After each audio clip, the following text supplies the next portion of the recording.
નમસ્તે મિત્રો, ધર્મ મનીષ પંડ્યા ઓફિશિયલ ચેનલ પર હું મનીષ પંડ્યા આપ સૌનું સ્વાગત કરું છું। જ્યારે આ સમસ્ત બ્રહ્માંડમાં શૂન્યાવકાશ હતો, કંઈ પણ નહોતું, ત્યારે એક દિવ્ય સ્તંભ ઝળહળતો હતો। તેમાંથી બે દિવ્ય જ્યોત પ્રગટ થઈ, એક ઉપર બ્રહ્માંડમાં ગઈ અને બીજી ક્ષીરસાગર સમુદ્રમાં ગઈ। કરોડો વર્ષની તપસ્યા બાદ એ બંનેને એ જાણવાની ઈચ્છા થઈ કે અમને પ્રગટ કરનાર કોણ? ત્યારે દિવ્ય સ્તંભની નીચે જે શોધ કરવા ગયા તે આદિનારાયણ વિષ્ણુ બન્યા અને ઉપર આકાશમાં ગયા તે બ્રહ્માજી। તે બંનેમાં અભિમાન આવ્યું કે બ્રહ્માંડમાં સૌથી મોટું કોણ? એટલે વિષ્ણુજી અને બ્રહ્માજીએ એક શરત મૂકી કે જે આ દિવ્ય સ્તંભનો છેડો શોધી કાઢે એ સૌથી મોટા ભગવાન। આદિનારાયણ પાતાળ સુધી ગયા, પરંતુ તેમને આ સ્તંભનો છેડો કેવું કંઈ મળ્યું નહીં। તેથી તેમણે દિવ્ય સ્તંભને નમસ્કાર કર્યા અને ત્યાં જ ઊભા રહી ગયા। પણ બ્રહ્માજીએ ચતુરાઈપૂર્વક કેતકીના ફૂલને કહ્યું કે જો તું મારા માટે સાક્ષી બની એમ બોલી દે કે મેં એટલે કે બ્રહ્માએ આ દિવ્ય સ્તંભનો છેડો શોધી કાઢ્યો છે તો હું તને વરદાન આપીશ। આથી કેતકીનું ફૂલ બ્રહ્માજીની વાત માની ગયું। બંનેએ આદિનારાયણ વિષ્ણુ સમક્ષ જઈને વાત કરી। કેતકીના ફૂલે ખોટી જુબાની આપી। તે જ ક્ષણે દિવ્ય સ્તંભમાંથી એક કાળ પુરુષ પ્રગટ થયા। તે સાક્ષાત શિવજી હતા। તેમણે ક્રોધિત થઈ અને ખોટી જુબાની આપવા બદલ કેતકીના ફૂલને શ્રાપ આપ્યો કે જા, આજ પછી મારી પૂજામાં તારું સ્થાન નહીં મળે। વળી બ્રહ્માજીને પણ જણાવ્યું કે તમે ખોટું બોલ્યા છો, એટલે આપના પાંચમા મુખનું હું છેદન કરું છું। અને આમ બોલતા જ બ્રહ્માજીનું પાંચમું મુખ કપાઈ ગયું। આદિનારાયણ સાચા હતા, આથી તેઓ સત્યનારાયણ કહેવાયા અને મહાદેવજીના આરાધ્ય દેવ બન્યા। મહાદેવજીએ જણાવ્યું કે બ્રહ્માજી અને વિષ્ણુજી, હું એ જ છું કે જેની તમે આ દિવ્ય સ્તંભમાં શોધ કરો છો। અનંતકાળથી મેં જ વિનાશ કરેલી સૃષ્ટિની ઉત્પત્તિ માટે મેં તમારું પુનઃસર્જન કર્યું છે। કાળક્રમે તમારો અંત થાય છે, પણ મારો નહીં। હું જ છું મહારુદ્ર। મહાદેવજી જ સૌથી મોટા, અજર અને અમર છે, પરંતુ અભિમાનમાં અંધ બની ગયેલા બ્રહ્માજીએ કોઈની વાત સમજી નહીં। ઉલટાનું અજ્ઞાનવશ બ્રહ્માજીએ મહાદેવજીને એમ કહ્યું કે તું મારો પુત્ર છે, તું મારી શરણમાં આવી જા। ત્યારે ક્રોધે ભરાયેલા મહાદેવજીએ તત્કાલ ભૈરવને પ્રગટ કર્યા અને ભૈરવને આદેશ આપ્યો કે બ્રહ્માજીનું મસ્તક છેદી નાખ। આ આજ્ઞા મળતા જ કાલ ભૈરવે મહાદેવજીની આજ્ઞાનું પાલન કર્યું। પાલન તો કરતાં કર્યું, પણ એમ કરવાથી કાલ ભૈરવને બ્રહ્મ હત્યાનું પાપ લાગ્યું। તેથી કાલ ભૈરવ ભિક્ષાવૃત્તિ કરવા માટે વારાણસી એટલે કે કાશીમાં ચાલ્યા ગયા, પરંતુ ત્યાં પણ બ્રહ્મ હત્યાનું પાપ તેમનો પીછો કરવા લાગ્યું। ત્યારે એ સમયે વિષ્ણુએ કાલ ભૈરવને આપેલ ચીમટો અને કપાલ કાશી ક્ષેત્રમાં પડી ગયા અને ત્યાં જ સ્થિર થઈ ગયા। એ તીર્થનું નામ કપાલમોચન પડ્યું છે। આજે પણ કાશીના આ કપાલમોચન તીર્થમાં જઈને ગંગા સ્નાન તથા દેવઋષિ પિતૃ તર્પણ કરવાથી મનુષ્ય બ્રહ્મ હત્યાના પાપમાંથી મુક્તિ મેળવે છે। શિવજીના 12 જ્યોતિર્લિંગોનું વર્ણન કરવામાં આવ્યું છે। શિવજીના આ 12 જ્યોતિર્લિંગોના ક્રમ નીચે મુજબ નામમાં આપેલા છે। પહેલું સોમનાથ જ્યોતિર્લિંગ,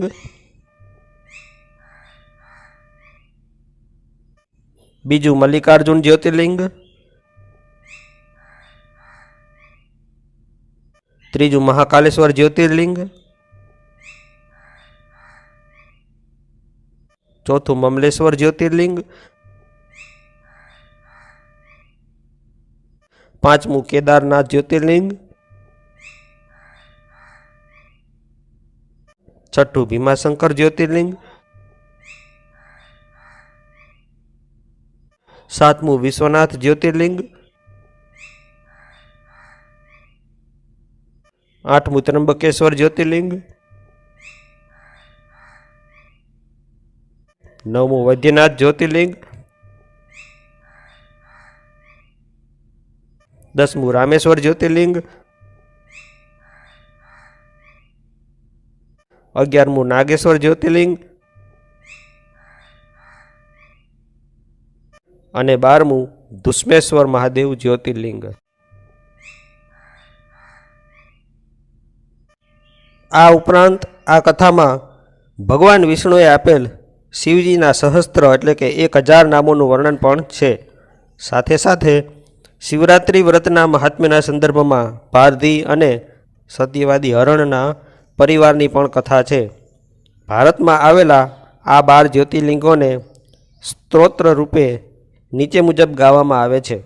સૌરાષ્ટ્રે સોમનાથમ ચ શ્રીશૈલે મલ્લિકાર્જુનમ ઉજ્જયિન્યામ મહાકાલમ ચ ઓમકારમ મમલેશ્વરમ પરલ્યામ વૈદ્યનાથમ ચ ડાકિન્યામ ભીમશંકરમ સેતુબંધે તુ રામેશમ નાગેશમ દારુકાવને વારાણસ્યા તુ વિશ્વેશમ ત્રંબકમ ગૌતમી તટે હિમાલયે તુ કેદારમ દુષ્મેશમ ચ શિવાલયે એતાની જ્યોતિર્લિંગાની સાયં પ્રાતઃ પઠેન્નરઃ સપ્તજન્મ કૃતમ પાપમ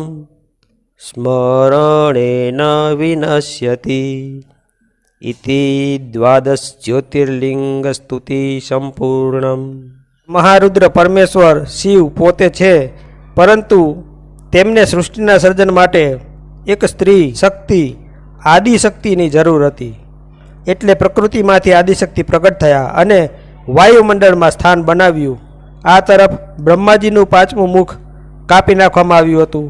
બ્રહ્માજીને 4 ઋષિકુમારો ઉપરાંત દક્ષ પ્રજાપતિ પણ હતા અને દક્ષ પ્રજાપતિને ત્યાં 26 દીકરીઓ હતી. દક્ષ પ્રજાપતિએ આદિશક્તિના તપ દ્વારા એક વરદાનમાં દિવ્ય તેજ અને શક્તિઓવાળી એક દીકરી વરદાનમાં માંગી. સમય જતાં દક્ષને ઘેર સતીનો જન્મ થયો. પોતાના પિતાજીનું મુખ કાપ્યું હોવાથી દક્ષ શિવ પ્રત્યે ધૃણા કરવા લાગ્યા. વળી એક વખત દક્ષની સભામાં દક્ષને માન આપવા શિવજી ઊભા ન થયા. આથી દક્ષને તેમના પ્રત્યે વેર ભાવના ઉત્પન્ન થઈ ગઈ હતી.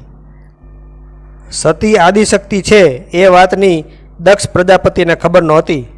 સતી ધીરે ધીરે શિવ ભક્તિમાં વિરક્ત થવા લાગી, પરંતુ દક્ષ પ્રજાપતિ એના વિરોધી હતા. સતી ઉંમરલાયક થતાં સતીનો સ્વયંવર યોજવામાં આવ્યો. સ્વયંવરમાં શિવજીની મૂર્તિને સતીએ હાર પહેરાવ્યો અને મહાદેવજીએ સાક્ષાત પ્રગટ થઈ સતીનો પત્ની તરીકે સ્વીકાર કરી સતીને હિમાલયમાં લઈ ગયા. વેર વાળવાની અને બદલો લેવાની ભાવનાથી એક સમયે દક્ષ પ્રજાપતિએ એક યજ્ઞનું આયોજન કર્યું અને આ યજ્ઞમાં બધા દેવી દેવતાઓને બોલાવ્યા, પરંતુ શિવ અને શક્તિને આમંત્રિત કરવામાં ન આવ્યા. આ તરફ ઘણું સમજાવવા છતાં સતી શિવજીની વાત ન માન્યા અને વગર આમંત્રણે પોતાના પિતા દક્ષ પ્રજાપતિને ઘેર હવનમાં પહોંચી ગયા. પણ ત્યાં શિવજીનું અપમાન થયું. મહાદેવજીને દક્ષ દ્વારા ગાળો આપવામાં આવી. આ સહન ન થતાં સતીએ આદિશક્તિનું રૂપ લઈ અને હવનમાં જ પોતાના શરીરનો દેહત્યાગ કર્યો. સતીએ પિતાજીને ઘેર હવનમાં પોતાના શરીરનો ત્યાગ કર્યો છે એ ખબર મળતા જ મહાદેવજીએ પોતાની જટામાંથી વીરભદ્રને ઉત્પન્ન કર્યા અને દક્ષના યજ્ઞનો વિધ્વંસ કરી દક્ષનું માથું કાપી નાખવાનો આદેશ કર્યો. દક્ષની સમગ્ર સભાનો વીરભદ્રએ નાશ કર્યો. દક્ષનું મસ્તક કાપી નાખવામાં આવ્યું અને બકરાનું મોઢું લગાડવામાં આવ્યું. સતીના બળેલા શરીરને લઈ મહાદેવજી હજારો વર્ષ સુધી બ્રહ્માંડમાં ભટક્યા.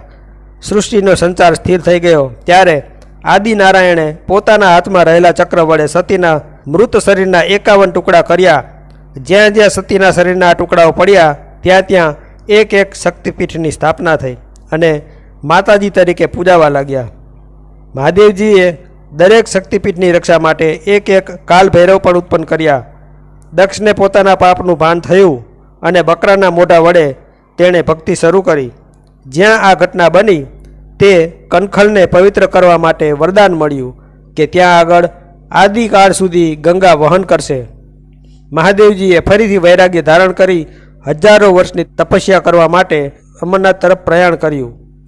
સતીના મૃત્યુની વેદના સાથે શિવજી રડતા રડતા હિમાલયની સૌથી ઊંચી અને ઊંડી ગુફામાં હજારો વર્ષની સમાધિ માટે ચાલતા થયા. ત્યારે જે જગ્યાએ મહાદેવજીના અશ્રુઓ પડ્યા ત્યાં રુદ્રાક્ષનું ઝાડ પ્રગટ થયું, જેમાં જુદા જુદા રુદ્રાક્ષના અલગ અલગ ફળકથન બતાવેલ છે. જે ગુફામાં મહાદેવજીએ તપસ્યા માટે આસન જમાવ્યું એ ગુફા અમરનાથ તરીકે ઓળખાય છે. આજે પણ હજારો ભક્તો ત્યાં મહાદેવજીના દર્શન કરવા જાય છે અને ધન્યતા અનુભવે છે. જેમ જેમ મહાદેવજી હિમાલય તરફ આગળ ચાલતા ગયા તેમ તેમ વૈરાગ્યની અસરથી બધી વસ્તુઓનો ત્યાગ કરવા લાગ્યા. કનખલથી તેઓ આગળ ચાલ્યા. તે સ્થળ શ્રીનગર તરીકે આજે જાણીતું છે. શ્રીનગરથી 96 કિલોમીટર દૂર પહેલગામમાં મહાદેવજીએ સૌપ્રથમ નંદીનો ત્યાગ કર્યો. ત્યાંથી આગળ ચંદ્રશેખર તરીકે ઓળખાતા મહાદેવજીએ ચંદ્રનો ત્યાગ કર્યો. તે સ્થળ ચંદનબાડી તરીકે ઓળખાય છે. તે પહેલગામથી 16 કિલોમીટર દૂર છે. ચંદ્રને મહાદેવે આજ્ઞા કરી કે જ્યાં સુધી તપસ્યામાંથી પરત ન આવું ત્યાં સુધી રાહ જોજે. ત્યારબાદ આવે છે પિસ્સુ ટોપ. ત્યાં મહાદેવજીએ નિવાસ કરતી વિવિધ આસુરી શક્તિઓના નાશ કરીને આજુબાજુની પર્વતમાળાને પવિત્ર અને દિવ્ય બનાવી. ત્યારબાદ મહાદેવજી શેષાંગ પહોંચ્યા. ત્યાં તેમણે પોતાના ગળાના આભૂષણ જેવા શેષનાગ વાસુકીનો ત્યાગ કર્યો અને જટામાંથી ગંગાજીને ઉતારીને વાદળી રંગ સમાન એક શેષ સરોવર બનાવ્યું અને ગંગાને સરોવર રૂપે સ્થિર કર્યા, જ્યાં આજે પણ 24 કલાકમાં એકવાર ભાગ્યશાળી યાત્રાળુઓને શેષનાગના દર્શન થાય છે. આ સ્થળ ચંદનવાડીથી 12 કિલોમીટર દૂર આવેલું છે. ત્યારબાદ મહાદેવજી મહાગણેશ માઉન્ટ જગ્યાએ આવે છે. ત્યાં ગણેશજીની પ્રતિમા બનાવી અને ગણ તરીકે આજુબાજુના વિસ્તારની રક્ષા કરવાનું જણાવ્યું અને ત્યાં ઝરણું વહે છે તે અતિશય ઠંડા પાણીનું બનાવ્યું. સૂર્યના અસહ્ય તાપનો નાશ કરીને તે ભૂમિને શીતળતા પ્રદાન કરી. ત્યારબાદ 21 કિલોમીટર આગળ જતાં પંચતરણી આવે છે. ત્યાં મહાદેવજીએ પંચમહાભૂત પૃથ્વી, જળ, અગ્નિ, આકાશ એટલે કે વાયુ અને તેજનો ત્યાગ કર્યો. આ સ્થળ જમીનથી 12,500 ફૂટ ઊંચાઈ પર આવેલું છે. અહીંથી એકસાથે 5 નદીઓ વહે છે જે મહાદેવજીએ પોતાની જટામાંથી ઉત્પન્ન કરેલ છે. આજે પણ આ નદીઓમાં શ્રદ્ધાળુઓ સ્નાન કરી પવિત્ર બને છે. ત્યારબાદ આવે છે અમરનાથ ગુફા. તે જમીનથી 13,500 ફૂટની ઊંચાઈ પર આવેલી છે. તે 100 ફૂટ લાંબી અને 150 ફૂટ પહોળી છે. આ ગુફામાં દિવ્ય જ્યોતિ સ્વરૂપે મહાદેવજીએ અઘોર તપસ્યા શરૂ કરી. આદિકાળ સુધી હજારો યાત્રાળુઓ અમરનાથની યાત્રા કરીને પોતાનું જીવન ધન્ય બનાવશે અને મારી પરમ કૃપા પ્રાપ્ત કરશે એવું વરદાન અમરનાથ ગુફાને આપીને મહાદેવજી સમાધિમાં લીન થઈ ગયા. આમ મહાદેવજી પ્રથમવાર અમરનાથ આવ્યા. આગળ કથામાં આવશે કે મહાદેવજી દેવી પાર્વતી સાથે બીજી વાર પણ અમરનાથ આવેલ અને બરફના સ્વયંભૂ શિવલિંગ તરીકે અહીં બિરાજમાન થયા છે. આગળ મહાદેવજીએ આદિશક્તિના પરમ દિવ્યાત્માને આજ્ઞા કરી કે તમે હેમાવતના ઘેર મહારાજ હિમાલય અને રાણી મેનાવતીને ઘેર પાર્વતી તરીકે જન્મ ધારણ કરો. આજ્ઞાનું પાલન કરતા આદિશક્તિએ એવી લીલા રચી કે એક વખત રાજા હેમાવત અને રાણી મેનાવતીને જંગલમાં રાત્રિવાસો કરવાની સ્થિતિ આવી અને જે જગ્યાએ રાત્રિવાસો કરતા હતા ત્યાં સતીનું એક અંગ શક્તિપીઠ તરીકે બિરાજમાન હતું, જેની હેમાવતે આસુરી તત્વોથી રક્ષા કરી અને અસુરો સાથે યુદ્ધ કર્યું. આથી આદિશક્તિએ હેમાવતને વરદાન આપ્યું કે વર્ષો બાદ હું તમારે ઘેર પુત્રી તરીકે જન્મ ધારણ કરીશ. આમ વર્ષો પછી હેમાવતને ઘેર આદિશક્તિએ પાર્વતી રૂપે પુત્રી બનીને જન્મ લીધો અને હેમાવત અને મેનાવતીને ભાગ્યશાળી અને પુણ્યશાળી બનાવ્યા. માતા પાર્વતીના જન્મથી હિમાલયની પર્વતમાળાઓ ઝગમગી ઉઠી. આખો હિમાલય દિવ્ય બન્યો. પાર્વતીજી પિતા હેમાવતને ઘેર પારણે ઝૂલવા લાગ્યા. બોલો આદિશક્તિ માત પાર્વતીની જય. રાજા હેમાવત ખૂબ જ ઉદાર હતા, પરંતુ બહુ મોટા રાજ્યને કારણે તેમના શત્રુઓ પણ ઘણા હતા. આથી એક સમયે હેમાવત યુદ્ધ માટે 5 વર્ષ અન્ય રાજ્યમાં ચાલ્યા ગયા અને મેનાવતીને અને પાર્વતીને ઋષિ દધીચીના આશ્રમમાં નિવાસ માટે મૂકતા ગયા. ત્યાં દીકરી પાર્વતી ધીમે ધીમે મોટી થવા લાગી. રાત્રે બધા સૂઈ જાય પણ પાર્વતી રાત્રે જાગીને હિમાલયની સૌથી ઊંચી ટોચ ઉપર જોયા જ કરે. માતા રમવાનું કહે ત્યારે માટીનું શિવલિંગ બનાવે. ઋષિ દધીચી અને અન્ય ઋષિઓ આનું કારણ જાણતા હતા, પણ ભગવાન મહારુદ્રના સ્વભાવ, વેશભૂષા અને નિવાસસ્થાનને કારણે માતા મેનાવતી માનવા તૈયાર નહોતા. માતા મેનાવતી પાર્વતીને શિવ ભક્તિથી દૂર રાખવા લાગ્યા, પણ નિયતિએ કંઈક અલગ જ ભાગ્ય નક્કી કર્યું હતું. પાર્વતી તો શિવ પૂજા કરે, માટીનું શિવલિંગ બનાવે, આરતી કરે, શિવલિંગને ભેટી પડે. નાની ઉંમરે જ પાર્વતીજીને શિવ પ્રત્યે અનહદ પ્રેમ થઈ ગયો હતો. એક વખત રમત રમતમાં માતા મેનાવતીએ પાર્વતીને પૂછ્યું કે તમારે જીવનસાથીમાં કોણ જોઈએ? ત્યારે પાર્વતી 5 વર્ષના જ હતા. પાર્વતીએ શિવલિંગ તરફ ઈશારો કર્યો. બધા અવાચક બની ગયા. સમય વીતતો રહ્યો. એકવાર ખૂબ જ તીવ્ર પવન વાતા ગુફાની બહાર સ્થાપેલ ત્રિશુલમાંથી ડમરું છૂટું પડીને હિમાલયમાંથી દધીચીના આશ્રમમાં આવી પડ્યું અને એક ખાડામાં દટાઈ ગયું. પછી નિયમિત એક ઘટના બનતી. પાર્વતી દરરોજ તે ખાડા પાસે જાય અને લાકડી વડે જમીન ખોદે. આવું 7-8 વાર થયું.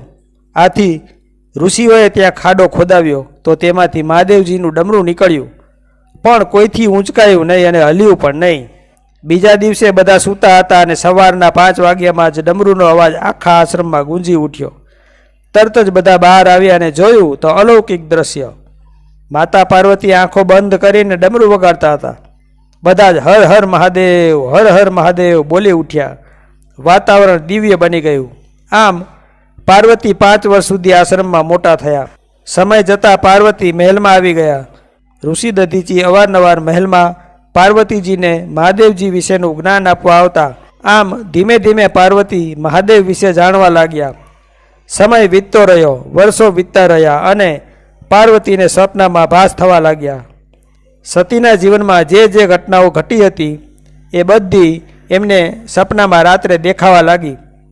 એક સમયે ઋષિ દધીચીને પાર્વતીજીએ પૂછ્યું કે મારા પતિ મહાદેવ ક્યાં છે? ત્યારે પાર્વતીજીની ઉંમર 18 વર્ષની હતી. 18 વર્ષની ઉંમરના પાર્વતીને ઋષિ દધીચીએ કહ્યું કે મહાદેવજી અમરનાથની ગુફામાં અઘોર તપસ્યામાં છે અને માત્ર નિસ્વાર્થ પ્રેમને જ તેમને પામવાનો ઉપાય છે. માટે દેવી, જો મહાદેવજીને પતિ તરીકે પ્રાપ્ત કરવા હોય તો જાઓ, અમરનાથ તરફ પ્રયાણ કરો. બસ પછી શું હતું? વર્ષોની વીરવેદના, મનમાં મૂંઝવતા અનેક સવાલો અને શિવ પ્રત્યે અનહદ પ્રેમ સાથે લઈને માતા પાર્વતી મહાદેવજીની શોધમાં અમરનાથ ગુફા તરફ ચાલતા થાય છે. સૃષ્ટિમાં પ્રજાની વૃદ્ધિ ન થવાથી બ્રહ્માજી ચિંતિત થઈ ગયા. ત્યારે જ આકાશવાણી થઈ, બ્રહ્મા, મૈથુનની સૃષ્ટિ ઉત્પન્ન કરો. આ સાંભળીને બ્રહ્માજીએ મૈથુનની સૃષ્ટિ ઉત્પન્ન કરવાનો સંકલ્પ કર્યો, પરંતુ ત્યાં સુધી શિવમાંથી નારીઓનું કુળ ઉત્પન્ન થયું ન હતું. ત્યારે બ્રહ્માજીએ શક્તિની સાથે શિવને સંતુષ્ટ કરવા માટે તપસ્યા કરી. બ્રહ્માની તપસ્યાથી શિવે સંતુષ્ટ થઈ અર્ધનારીશ્વર સ્વરૂપ ધારણ કર્યું અને તેમની નિકટ જઈને પોતાના શરીરમાં રહેલ દેવી શક્તિ શિવાના અંશને જાગૃત કરી દીધું. આ ઘટના પછી જ સૃષ્ટિનો વિસ્તાર થયો. ભગવાન શંકરનો આ અવતાર આપણને શીખવે છે કે સમાજ, પરિવાર અને સૃષ્ટિના સંચાલનમાં પુરુષની ભૂમિકા જેટલી અગત્યની છે તેટલી જ સ્ત્રીની પણ ભૂમિકા મહત્વપૂર્ણ છે. સ્ત્રી પુરુષ એકબીજાના પૂરક અંગ છે. એકબીજા વિના તેમનું જીવન નિરર્થક છે. આથી સમાજ અને પરિવારમાં મહિલાઓને પણ પુરુષની જેમ જ સમાન આદર અને પ્રતિષ્ઠા મળવા જોઈએ. સ્ત્રીઓ સાથે કોઈ પણ ભેદભાવ ન કરવામાં આવે. શિવજીનો આ અવતાર આપણને એ પણ શીખવે છે કે સાંપ્રત સમયમાં જે સ્ત્રી ભ્રૂણ હત્યા થઈ રહી છે તેને આપણે અટકાવવી જોઈએ. નહીં તો આજે નહીં તો કાલે સ્ત્રીઓ જ નહીં હોય તો પુરુષોનું અસ્તિત્વ પણ રહેશે નહીં. ધર્મગ્રંથો આપણને જે કંઈ કહે છે તે આપણે આજના સમયમાં પણ સમજવાની જરૂર છે. કેટલાય પ્રયત્નો પછી માતા પાર્વતીજીને શિવ મળ્યા, પણ કામદેવ ભસ્મ થઈ ગયા. એનું દુઃખ થયું એટલે રતિને વરદાન આપ્યું કે મારી દીકરીના લગ્ન જ તારી સાથે કરાવીશ. આટલું કહી પાર્વતીજી ઘેર ચાલ્યા ગયા. આ બાજુ શિવલોકમાં નારદજી સાથે સાત પાતાળ, સાત સ્વર્ગ અને સમગ્ર બ્રહ્માંડમાં તમામ જીવોને આમંત્રણ આપવામાં આવ્યું. બધા જ મહાદેવજીની જાનમાં જવા માટે હાજર થઈ ગયા. બ્રહ્મા પણ 4 સનતકુમારો અને માનસપુત્રો તથા દક્ષ સાથે હાજર થયા. નારાયણ પણ બધા સાથે હાજર હતા. સપ્ત ઋષિઓ પણ હાજર થઈ ગયા અને દિવ્ય મંત્રોનું ઉચ્ચારણ કરવા લાગ્યા. દરેક સ્મશાનમાં સમાચાર ગયા તો ભગવાન શંભુની જાનમાં આવવા ભૂત, પ્રેત, પિશાચ, ડાકીણી, શાકીણી, યક્ષ, ભૈરવ, ગંધર્વ, કાલ, ક્ષેત્રપાલ, યમ, વૈતાલ, રાક્ષસ વગેરે મહાદેવની જાનમાં હાજર થયા અને મહાદેવની પાસે જ ઊભા રહ્યા. 10 દિક્પાલ દેવતાઓના શંખનાદ સાથે મહાદેવે પંચમુખી સ્વરૂપ ધારણ કર્યું અને નંદી વૃષભ બન્યા. મહાદેવજી તેના પર સવાર થયા. હર હર મહાદેવ, ભોલે ભોલે, જય શિવ શંભુ વગેરે નાદ સાથે ભાંગ, ચલમની મોજ સાથે મહાદેવજીની જાનમાં જોડાયેલ 42,000 કરોડ સજીવો સાથે જાનનું હિમાલયના મહેલ તરફ પ્રયાણ શરૂ થયું.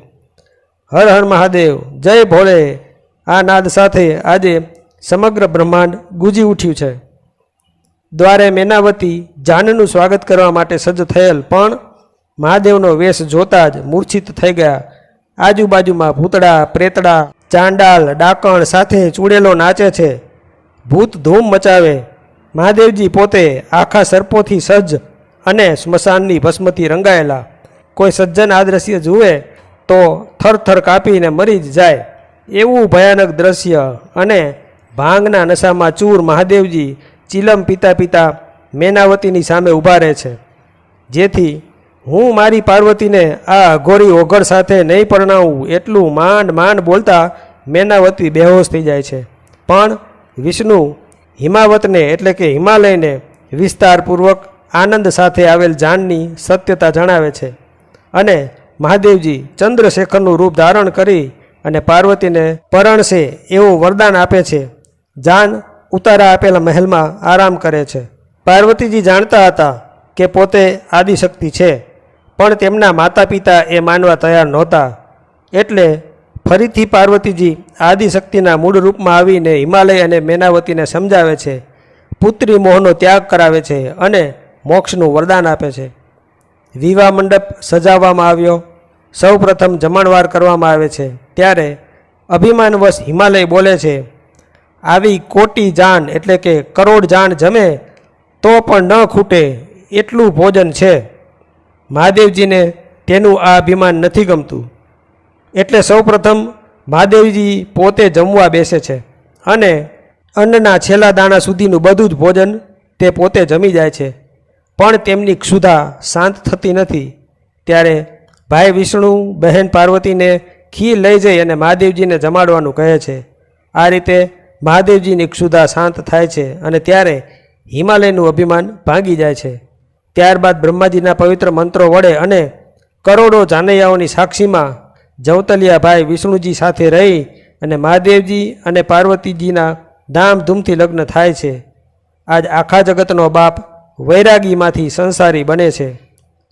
હજારો સમુદ્રની સાય બનાવી, દરેક વૃક્ષની ડાળીની કલમ બનાવી અને માતા સરસ્વતી ખુદ પોતે જ લખવા બેસે તો પણ મહાદેવના રૂપનું વર્ણન કરવું શક્ય નથી એવું દરેકનું મન મોહી જાય તેવું ચંદ્રશેખરનું રૂપ ધારણ કરીને મહાદેવજી લગ્ન મંડપમાં બેઠા છે. જેને જગતનું પાલન કરનાર ખુદ વિષ્ણુ પોતાના હાથે તૈયાર કરે છે અને શણગાર કરે છે. એ મહાદેવજીના રૂપનું આપણે શું વર્ણન કરી શકીએ? માથા પર બીજનો ચંદ્રમા, કપૂર જેવો ગૌર વર્ણ, દિવ્ય આભૂષણો અને અલંકારો, જગતમાં એના જેવું રૂપવાન કોઈ જ ન હોઈ શકે એવું મનમોહક અને શાંતિદાયક રૂપ સાથે મહાદેવજી વિવાહ કરે છે. ત્યારે મહાદેવજીનો પ્રિય મંત્ર નંદી દ્વારા રચવામાં આવ્યો છે. કર્પૂર ગૌરમ કરુણાવતારમ સંસાર સારમ ભુજગેન્દ્ર હારમ સદા વસંતમ હૃદયાર વિંદે ભવમ ભવાની સહિતમ નમામી. મહાદેવજી તેમના ચરણે આવેલ દરેક ભક્તોને વરદાન આપે છે. આજે હિમાલયના મહેલમાં આનંદ અને હરખની હેલી જોવા મળે છે. ભક્તોને આશીર્વાદ આપી અને જાન કૈલાસ તરફ વિદાય લે છે. રડતી આંખોએ માતા મેનાવતી આદિશક્તિ પાર્વતીને સાસરે વડાવે છે. પર્વતરાજ અડીખમ હિમાલય બાપ ચોધાર આંસુએ રડી પડ્યો છે. આમ શિવ પાર્વતી દરેક ભક્તોને ખૂબ ખૂબ વરદાન અને આશીર્વાદ આપી કૈલાસ તરફ પ્રયાણ કરે છે અને ભાગ્યશાળી એવા નંદી પર સવાર થાય છે.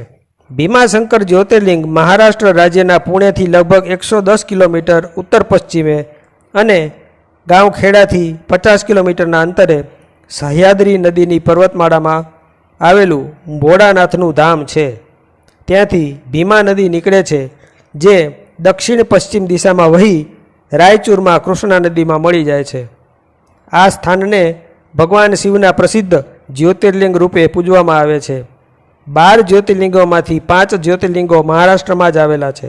આશરે 3250 ફૂટની ઊંચાઈ આવેલું ભીમાશંકર મંદિર વિશ્વ પ્રસિદ્ધ છે અને આખા દેશમાં આસ્થાનું મોટું કેન્દ્ર છે. દેવોના અનુરોધ એટલે કે વિનંતીથી ભગવાન શિવે ભીમાશંકર રૂપે સહ્યાદ્રી પર્વતમાળા પર નિવાસ કર્યો હતો. શિવપુરાણમાં ભીમાશંકર જ્યોતિર્લિંગનું વર્ણન મળે છે. પ્રાચીન કાળમાં ભીમા નામનો એક રાક્ષસ હતો. તે કુંભકર્ણનો પુત્ર હતો. પિતાના મૃત્યુ પછી તેનો જન્મ થયો હતો. જ્યારે તે મોટો થયો ત્યારે તેની માતા પાસેથી તેને જાણવા મળ્યું કે ભગવાન રામે તેના પિતાનો વધ કર્યો હતો. ભગવાન રામને તેણે પોતાના પિતાની હત્યાના દોષી માની અને બદલો લેવા માટે તપ કરી બ્રહ્માજીને પ્રસન્ન કર્યા અને સૌથી શક્તિશાળી બનવાનું વરદાન માગ્યું. અને પછી ભીમાએ દેવલોક અને પૃથ્વીલોકમાં હાહાકાર મચાવ્યો. જુદા જુદા પ્રદેશો જીત્યા. આસામના કામરૂપ દેશ પર કબજો જમાવી લીધો અને તેના રાજાને કેદખાનામાં નાખી દીધો. તે રાજાનું નામ હતું સુદીક્ષણ. ભગવાન શિવજીના તે પરમ ભક્ત હતા.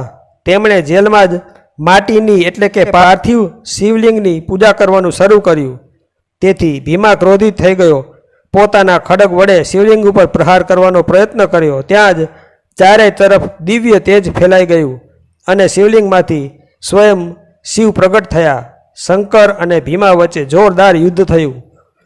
ભગવાન શિવજીએ ભીમાને શક્તિહીન કરી મારી નાખ્યો. ભીમાના અત્યાચારથી મુક્ત થયેલા દેવતાઓએ શિવજીને પ્રાર્થના કરી કે તમે કાયમ માટે અહીં જ વાસ કરો. તેથી ભગવાન શિવજીએ પ્રસન્ન થઈ શિવલિંગ સ્વરૂપે ત્યાં પ્રસ્થાપિત થવાનું નક્કી કર્યું. ત્યારથી આ સ્થળ ભીમાશંકર જ્યોતિર્લિંગ તરીકે ઓળખાયું. આ મંદિરના પ્રાંગણમાં જ દેવી પાર્વતીનું મંદિર, મોક્ષકુંડ, સર્વતીર્થકુંડ, જ્ઞાનકુંડ અને કુશારણ્ય કુંડ આવેલા છે. આ કુશારણ્ય કુંડ ભીમા નદીનું ઉદ્ગમ સ્થાન પણ માનવામાં આવે છે. અહીંનું વાતાવરણ હિલ સ્ટેશન જેવું છે. ભીમાશંકર નજીક દુર્ગ અને ટાકોબા એ 2 ફરવાલાયક સ્થળો છે.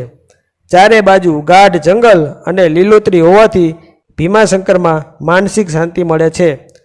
એક વખત પાર્વતીજીને પોતાના માતા પિતાની યાદ આવી ગઈ. આથી તેઓ ઉદાસ મુખારવિંદે બેઠા હતા.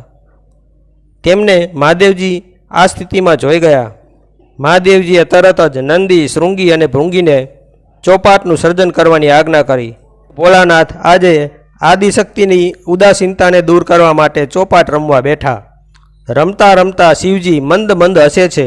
એટલે સ્ત્રી સહજ ભાવે પાર્વતીને મનસા જાગે છે અને નંદીને કાનમાં તેઓ કંઈક જીતવાનો ઉપાય બતાવો, આપણે હારવાના એમ કહે છે.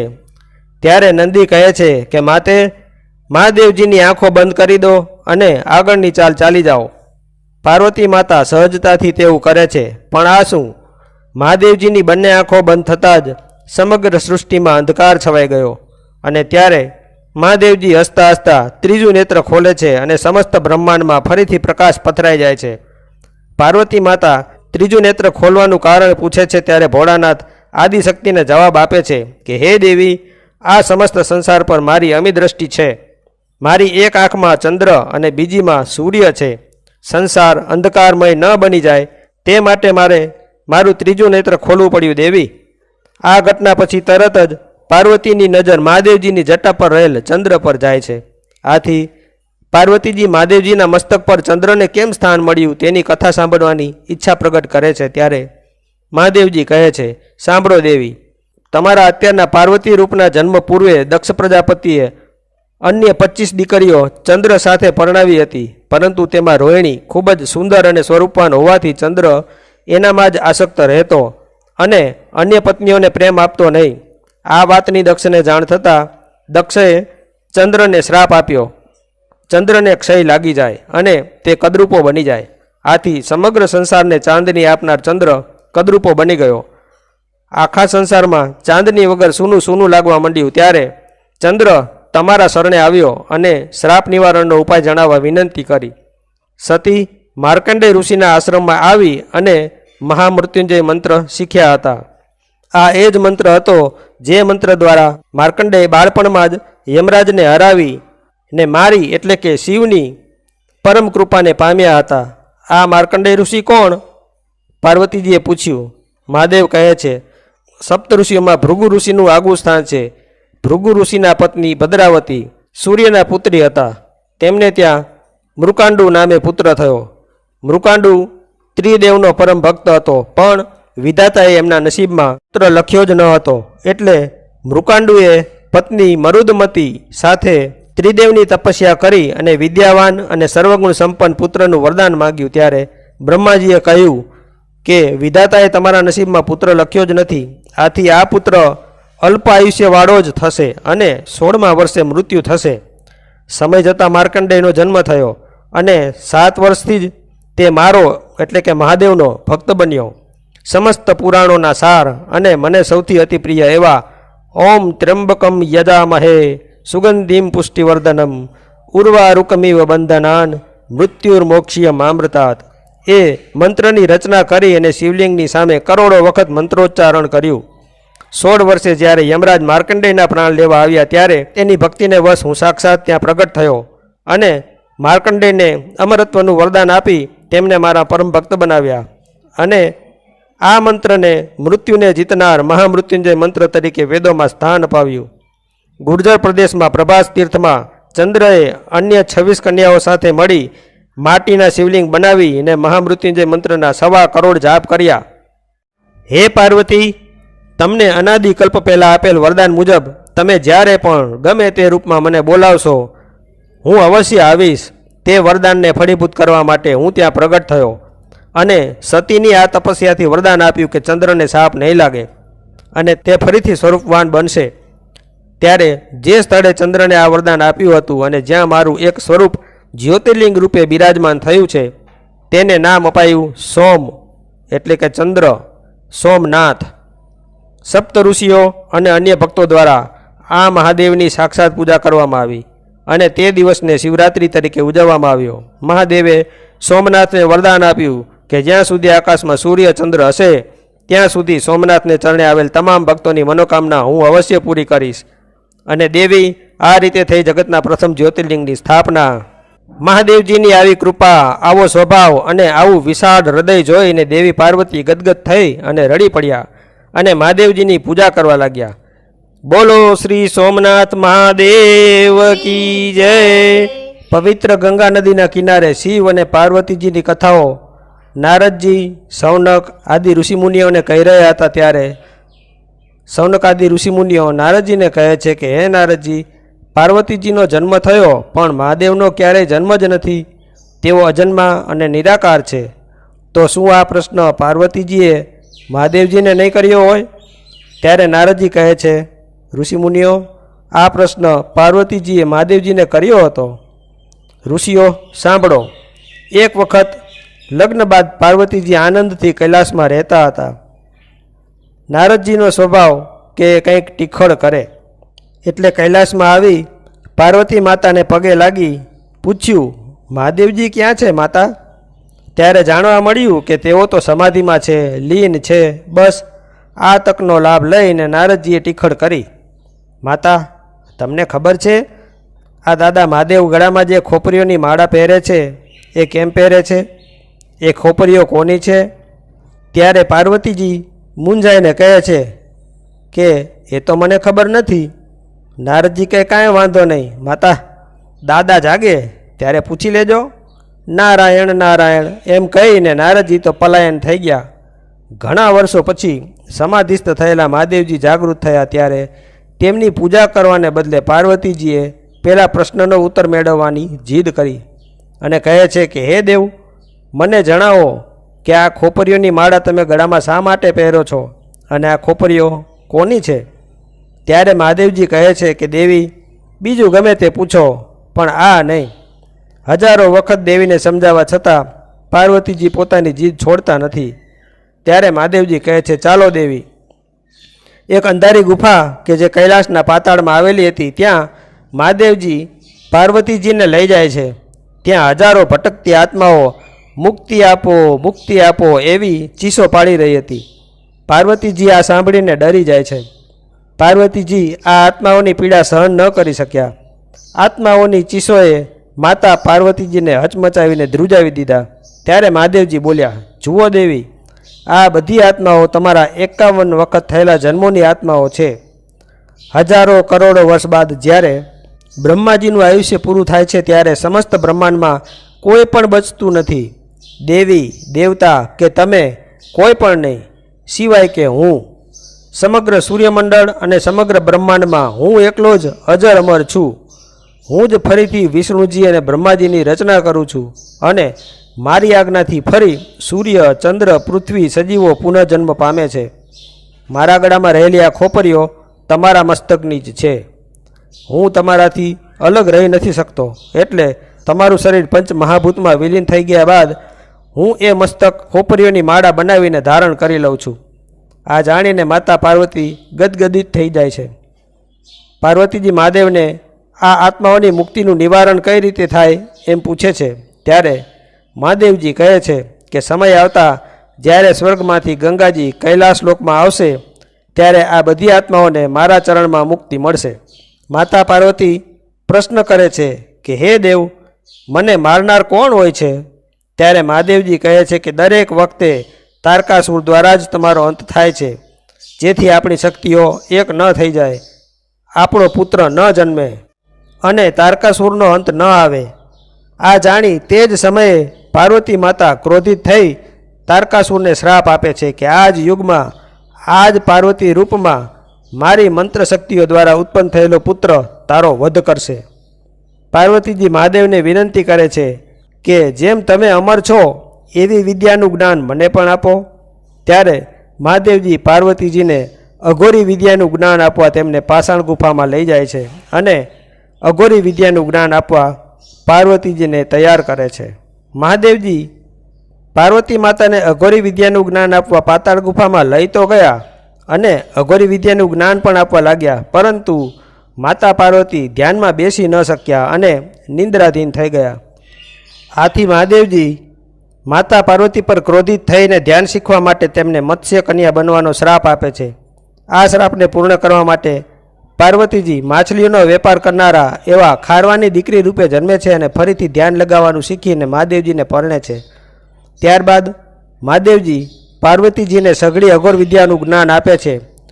શરીરની સાથે સાત કુંડળીઓના ચક્રો, મૂળાધાર ચક્ર, સ્વાધિષ્ઠાન ચક્ર, નાભી ચક્ર, હૃદય ચક્ર, વિશુદ્ધિ ચક્ર, આજ્ઞા ચક્ર અને સહસ્ત્રાર ચક્રને જાગૃત કરે છે અને માતા આદિશક્તિ પોતે જ પાર્વતી છે જ એનું ભાન કરાવે છે. આ વિદ્યાનું જ્ઞાન મેળવીને આજ માતા પાર્વતી નવ દેવીના રૂપ શૈલપુત્રી, બ્રહ્મચારિણી, ચંદ્રઘંટા, કુષ્માંડા, સ્કંદમાતા, કાત્યાયની, કાળરાત્રી, મહાગૌરી અને સિદ્ધિદાત્રી એવા નવ રૂપમાં અવતાર ધારણ કરે છે. આમ માતા પાર્વતીના જુદા જુદા રૂપો જાગૃત થાય છે. આ તરફ પૃથ્વી પર તારકાસુરના વધતા જતા ત્રાસથી બધા સજીવો ત્રાહિમામ પોકારી ઉઠે છે. ત્યારે મહાદેવજી પાર્વતીજીને કહે છે કે હે દેવી, હવે આપણા અંશના અવતારનો સમય આવી ગયો છે. મહાદેવજી અમરનાથ યાત્રા વખતે વચ્ચે આવતી દરેક પવિત્ર જગ્યાઓનું વર્ણન પાર્વતીજીને કરતા જાય છે, જે અગાઉ આપણે કથામાં ઉલ્લેખ કરી ગયા છીએ. મહાદેવ અને પાર્વતીને અમરનાથ ગુફા તરફ મંત્રો દ્વારા પુત્ર ઉત્પન્ન કરવા માટે લઈ જાય છે. ત્યાં અમરનાથ પહોંચતા જ શિવ અને શક્તિ બંને એક બની ધ્યાન લગાવે છે અને પરમ બ્રહ્મ શક્તિ દ્વારા એક દિવ્ય તેજ એકત્ર કરે છે. પણ આ તેજ અગ્નિદેવ જોઈ જાય છે અને ભાગી જાય છે. માતા પાર્વતીને આ વાતનું જ્ઞાન થાય છે કે જેના દ્વારા એમના પુત્રનો જન્મ થવાનો હતો એ અગ્નિદેવ લઈ ગયા. આથી પાર્વતીજી અગ્નિદેવને શ્રાપ આપી દે છે અને અગ્નિદેવને કાળા ધુમાડા જેવા બનાવી દે છે.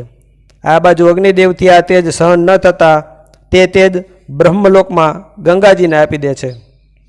આથી માતા પાર્વતી ગંગાને પણ શ્રાપ આપે છે કે આદિકાળ સુધી લોકો પોતાના પાપો તારામાં સાફ કરશે.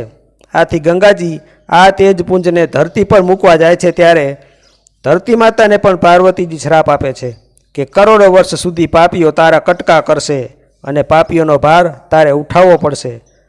ત્યારે શિવશક્તિમાંથી ઉત્પન્ન થયેલ દિવ્ય તેજના 6 કટકા થાય છે અને 6 અપ્સરાઓ એટલે કે કૃતિકાઓ એનું એક તેજ બનાવીને એક બાળક બનાવી 6 વર્ષ સુધી તેનું પાલન પોષણ કરે છે. એ બાળકનું નામ તેઓ કાર્તિકેય રાખે છે. 6 વર્ષ પછી મહાદેવજી અને માતા પાર્વતી આ બાળક પાસે આવી તેના જન્મનો ઉદ્દેશ સમજાવી એને કૈલાસમાં લઈ જાય છે. મહાદેવજી ખુદ પોતે કાર્તિકેયને બધી વિદ્યાઓમાં નિપુણ એટલે કે પારંગત બનાવે છે. દેવતાઓના સેનાપતિ તરીકે કાર્તિકેયને નિયુક્ત કરવામાં આવે છે અને અસુરોથી બચાવે છે. માતા પાર્વતી મહાકાળીના રૂપમાં ચંડમુંડ શુંભ નિશુંભથી કાર્તિકેયને અવારનવાર બચાવે છે. કાર્તિકેયને યુદ્ધ માટે સજ્જ કરે છે.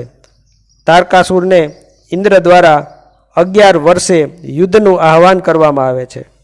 મહાદેવજીએ પોતાના લીલાકાળ દરમિયાન ઘણા બધા અસુરોને વરદાન આપ્યા અને તે અસુરોનો અંત પણ કર્યો, પરંતુ તારકાસુરનો અંત તો કાર્તિકેયના હાથે જ લખાયો હતો. ઇન્દ્ર દ્વારા યુદ્ધનું આહવાન અપાયા પછી કૈલાસના મેદાનમાં દેવો અને દાનવો એકઠા થયા. બૃહસ્પતિ અને શુક્રાચાર્યએ શંખ ફૂંક્યા અને અતિ ઘમાસાણ યુદ્ધ છેડાયું, જે સતત 1 વર્ષ સુધી ચાલતા કાર્તિકેયજી બાલ્ય અવસ્થા હોવાને કારણે નબળા પડવા લાગ્યા. આ મોકો જોઈને તારકાસુરે ચારે બાજુ વિશાળ ઊંચી ઊંચી દિવાલોની રચના કરી અને તેની અંદર કાર્તિકેય સાથે પોતે વિકરાળ સ્વરૂપ ધારણ કર્યું. તારકાસુરનું આ સ્વરૂપ એટલું બધું વિરાટ અને વિશાળ હતું કે તેની સામે કાર્તિકેય નાનકડી કાળી કીડી જેવા લાગતા હતા. ત્યાં અચાનક જ જ્યારે કાર્તિકેય ઉપર હુમલો થતાં કાર્તિકેયજી નીચે ભૂમિ પર પડવા લાગ્યા ત્યારે નીચેથી એક વિશાળ હાથ આવ્યો. ઉપર ખુલ્લી જટાને ગળામાં વાસુકી નાગ. શિવજીનું આ સ્વરૂપ એટલું બધું વિરાટ હતું કે હવે તારકાસુર શિવજીના આ સ્વરૂપ સામે સસલા જેવો લાગતો હતો. શિવજી એક જ વાત બોલ્યા, પુત્ર કાર્તિકેય ઉઠો, વિજયી ભવ. ત્યારે હર હર મહાદેવના નાદ સાથે શિવજીની હથેળીમાં દોડતા દોડતા જ કાર્તિકેયજીએ જે બાણનો પ્રહાર તારકાસુર ઉપર કર્યો એનાથી તારકાસુરનો અંત થયો. દેવતાઓની સેનાનો વિજય થયો. કાર્તિકેયને દેવતાઓની સેનાના સેનાપતિ નીમવામાં આવ્યા અને આનંદોત્સવ મનાવવામાં આવ્યો. આ આનંદોત્સવમાં સપ્ત ઋષિઓ સાથે ઋષિ દુર્વાસા પણ હાજર હતા. દુર્વાસાએ પ્રસન્ન થઈ ઇન્દ્રને ફૂલનો હાર ભેટમાં આપ્યો.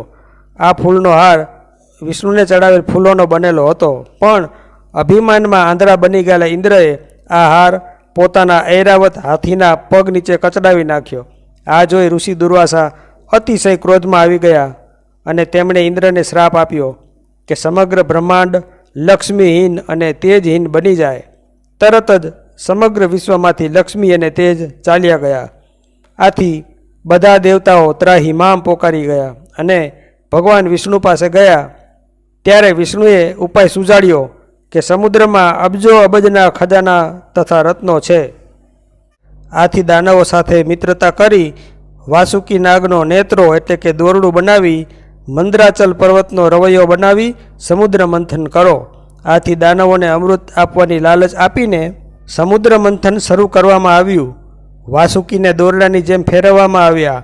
મંદરાચલ પર્વતને સમુદ્રમાં સ્થિર રાખવા વિષ્ણુજીએ કૂર્મનો એટલે કે કાચબાનો અવતાર લીધો અને કાચબો બન્યા અને મંદરાચલ પર્વતની નીચે સ્થિર થઈ ગયા. સમુદ્ર મંથન કરતાં શરૂઆતમાં હળાહળ ઝેર નીકળ્યું, જેને મહાદેવજીએ પોતાના ગળામાં ધારણ કર્યું. આથી મહાદેવજી નીલકંઠ કહેવાયા. ત્યારબાદ ઉચ્ચશ્રવા ઘોડો નીકળ્યો, જે બલિરાજાને આપવામાં આવ્યો. ઇન્દ્ર ઐરાવત, અપ્સરાઓ અને પારિજાત લઈ ગયા. કામધેનુ ગાય નીકળી, તે ઋષિઓ લઈ ગયા. કૌસ્તુભમણિ અને લક્ષ્મીજી વિષ્ણુએ રાખી લીધા. અને છેલ્લે અમૃત નીકળ્યું, તે મોહિની અવતાર ધારણ કરીને છળકપટ કરીને દેવતાઓને પીવડાવવામાં આવ્યું. પણ અસુરો અમૃતપાન કરવામાં બાકી રહી ગયા. સમગ્ર બ્રહ્માંડ ફરીથી લક્ષ્મીમય અને તેજોમય બની ગયું. એક સમયે હજારો વર્ષ પહેલાં સગર રાજાના 66,000 પુત્રોએ અશ્વમેઘ યજ્ઞ કર્યો. હવનનો ઘોડો કપિલ મુનિના આશ્રમમાં આવી ચડ્યો. કાંઈ પણ સમજ્યા વિચાર્યા વિના જ સગરના 66,000 પુત્રોએ કપિલ મુનિના આશ્રમ પર ચડાઈ કરવાનું એલાન કરી દીધું. આથી પોતાના તપના બળથી કપિલ મુનિએ તે 66,000 પુત્રોને ભસ્મ કરી નાખ્યા.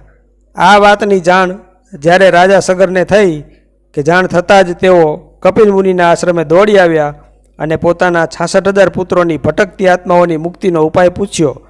ત્યારે કપિલ ઋષિએ કહ્યું કે બ્રહ્માજીના કમંડળમાં રહેનાર વિષ્ણુપ્રિયા જ્યારે શિવજીની જટામાં વાસ કરી પૃથ્વી પર વહન કરશે ત્યારે એ ગંગાના પવિત્ર જળથી આ બધી જ ભટકતી આત્માઓને મુક્તિ મળશે. આથી સગર રાજાએ હજારો વર્ષ સુધી તપ કર્યું પણ તેમને સફળતા મળી નહીં. સગરના પુત્ર અંશુમાન થયા. એમણે પણ આજીવન તપ કર્યું પણ ગંગાજી પ્રસન્ન ન થયા. એટલે અંશુમાનના પુત્ર ભગીરથે હજારો વર્ષ બ્રહ્માજીની તપશ્ચર્યા કરી. બ્રહ્માજીએ ભગીરથ ઉપર પ્રસન્ન થઈ અને વરદાન માગવા કહ્યું. ત્યારે ભગીરથે ગંગાજીને પૃથ્વી પર એમની પાછળ પાછળ વહન કરે એવું વરદાન માગ્યું. બ્રહ્માજીએ અંશુમનને જણાવ્યું કે ગંગાજીનો પ્રવાહ અત્યંત તેજ અને અત્યંત પ્રચંડ એટલો બધો છે કે તેનાથી પૃથ્વીના 2 કટકા થઈ જાય. માટે તમે એમના અતિ પ્રચંડ વેગને ઝીલવા માટે શિવજીને પ્રસન્ન કરો. આથી ભગીરથે ફરીથી હજારો વર્ષ સુધી શિવજીનું તપ કર્યું. શિવજી પ્રસન્ન થયા એટલે તેમની પાસે ગંગાજીના પ્રચંડ અને વેગીલા પ્રવાહને જટામાં ઝીલવાનું વરદાન માગ્યું. મા ગંગાનું અવતરણ થયું. ભોળાનાથે જટા ખોલી અને મંદ મંદ મુસ્કુરાતા જટાને એટલી વિશાળ ફેલાવી કે ગંગાનો બધો જ પ્રવાહ સીધે સીધો શિવજીની જટા પર પડ્યો. ગંગાનો વેગ એટલો પ્રચંડ હતો કે હજારો ગ્રહો એકસાથે ટકરાય એવો પ્રચંડ અને ભયંકર અવાજ આવતો હતો. માત્ર ગણતરીની પળોમાં જ શિવજીએ ગંગાને ઝીલેલી જટા ફરીથી બાંધી લીધી. જગતમાં જે કોઈ ન કરે એ મહાદેવજી જ કરી શકે. મહાદેવ બોલ્યા, ભગીરથ આગળ વધો અને તમારા દાદા સગરના પુત્રોને મુક્તિ અપાવો. આમ કહી શિવજીએ જટામાંથી ફક્ત એક જ લટ ખોલી ને ગંગા ઉછળકૂદ કરતી ભગીરથની પાછળ પાછળ ચાલી. કપિલ મુનિના આશ્રમે આવતા 66,000 સગરપુત્રોના આત્માઓને મુક્તિ મળી ગઈ. મહાદેવજી ગંગાને વરદાન આપે છે કે જ્યાં સુધી આકાશમાં સૂર્યચંદ્ર હશે ત્યાં સુધી આપ મારી જટામાં વાસ કરશો. હજારો વર્ષ પછી તમે હિમાલયના પ્રથમ પુત્રી બનશો અને સંબંધે મારા સાડી બનશો. તમારું સ્થાન હંમેશા મારી જટામાં રહેશે. તમે અનાદિકાળ સુધી દરેક મનુષ્યના પાપ મુક્ત કરશો. છતાંય તમે સદાય પવિત્ર અને પૂજનીય રહેશો. તમારું જળ ક્યારેય અપવિત્ર નહીં ગણાય. ભગીરથે તમારું આહ્વાન કર્યું હોવાથી તમારું એક નામ ભાગીરથી પણ કહેવાશે. પ્રેમથી બોલો, હર હર ગંગે, હર હર મહાદેવ. એક સમયે મહાદેવજી અને પાર્વતી માતા ધ્યાનમગ્ન બેઠા હતા. ત્યારે નારાયણજી પ્રભુ શિવના અનન્ય ભક્ત હોવાથી શિવ પૂજા કરવાના નિત્યક્રમ મુજબ શિવ પૂજા કરવા બેઠા.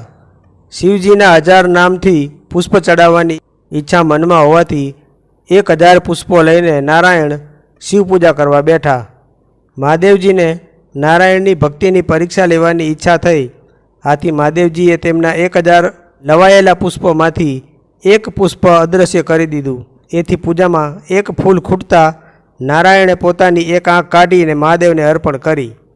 તેમની આ અનન્ય અને નિસ્વાર્થ ભક્તિથી પ્રસન્ન થઈને મહાદેવજી નારાયણ સમક્ષ પ્રગટ થયા અને તેમને વરદાન આપ્યું કે આજથી તેઓ કમલ નયન કહેવાશે.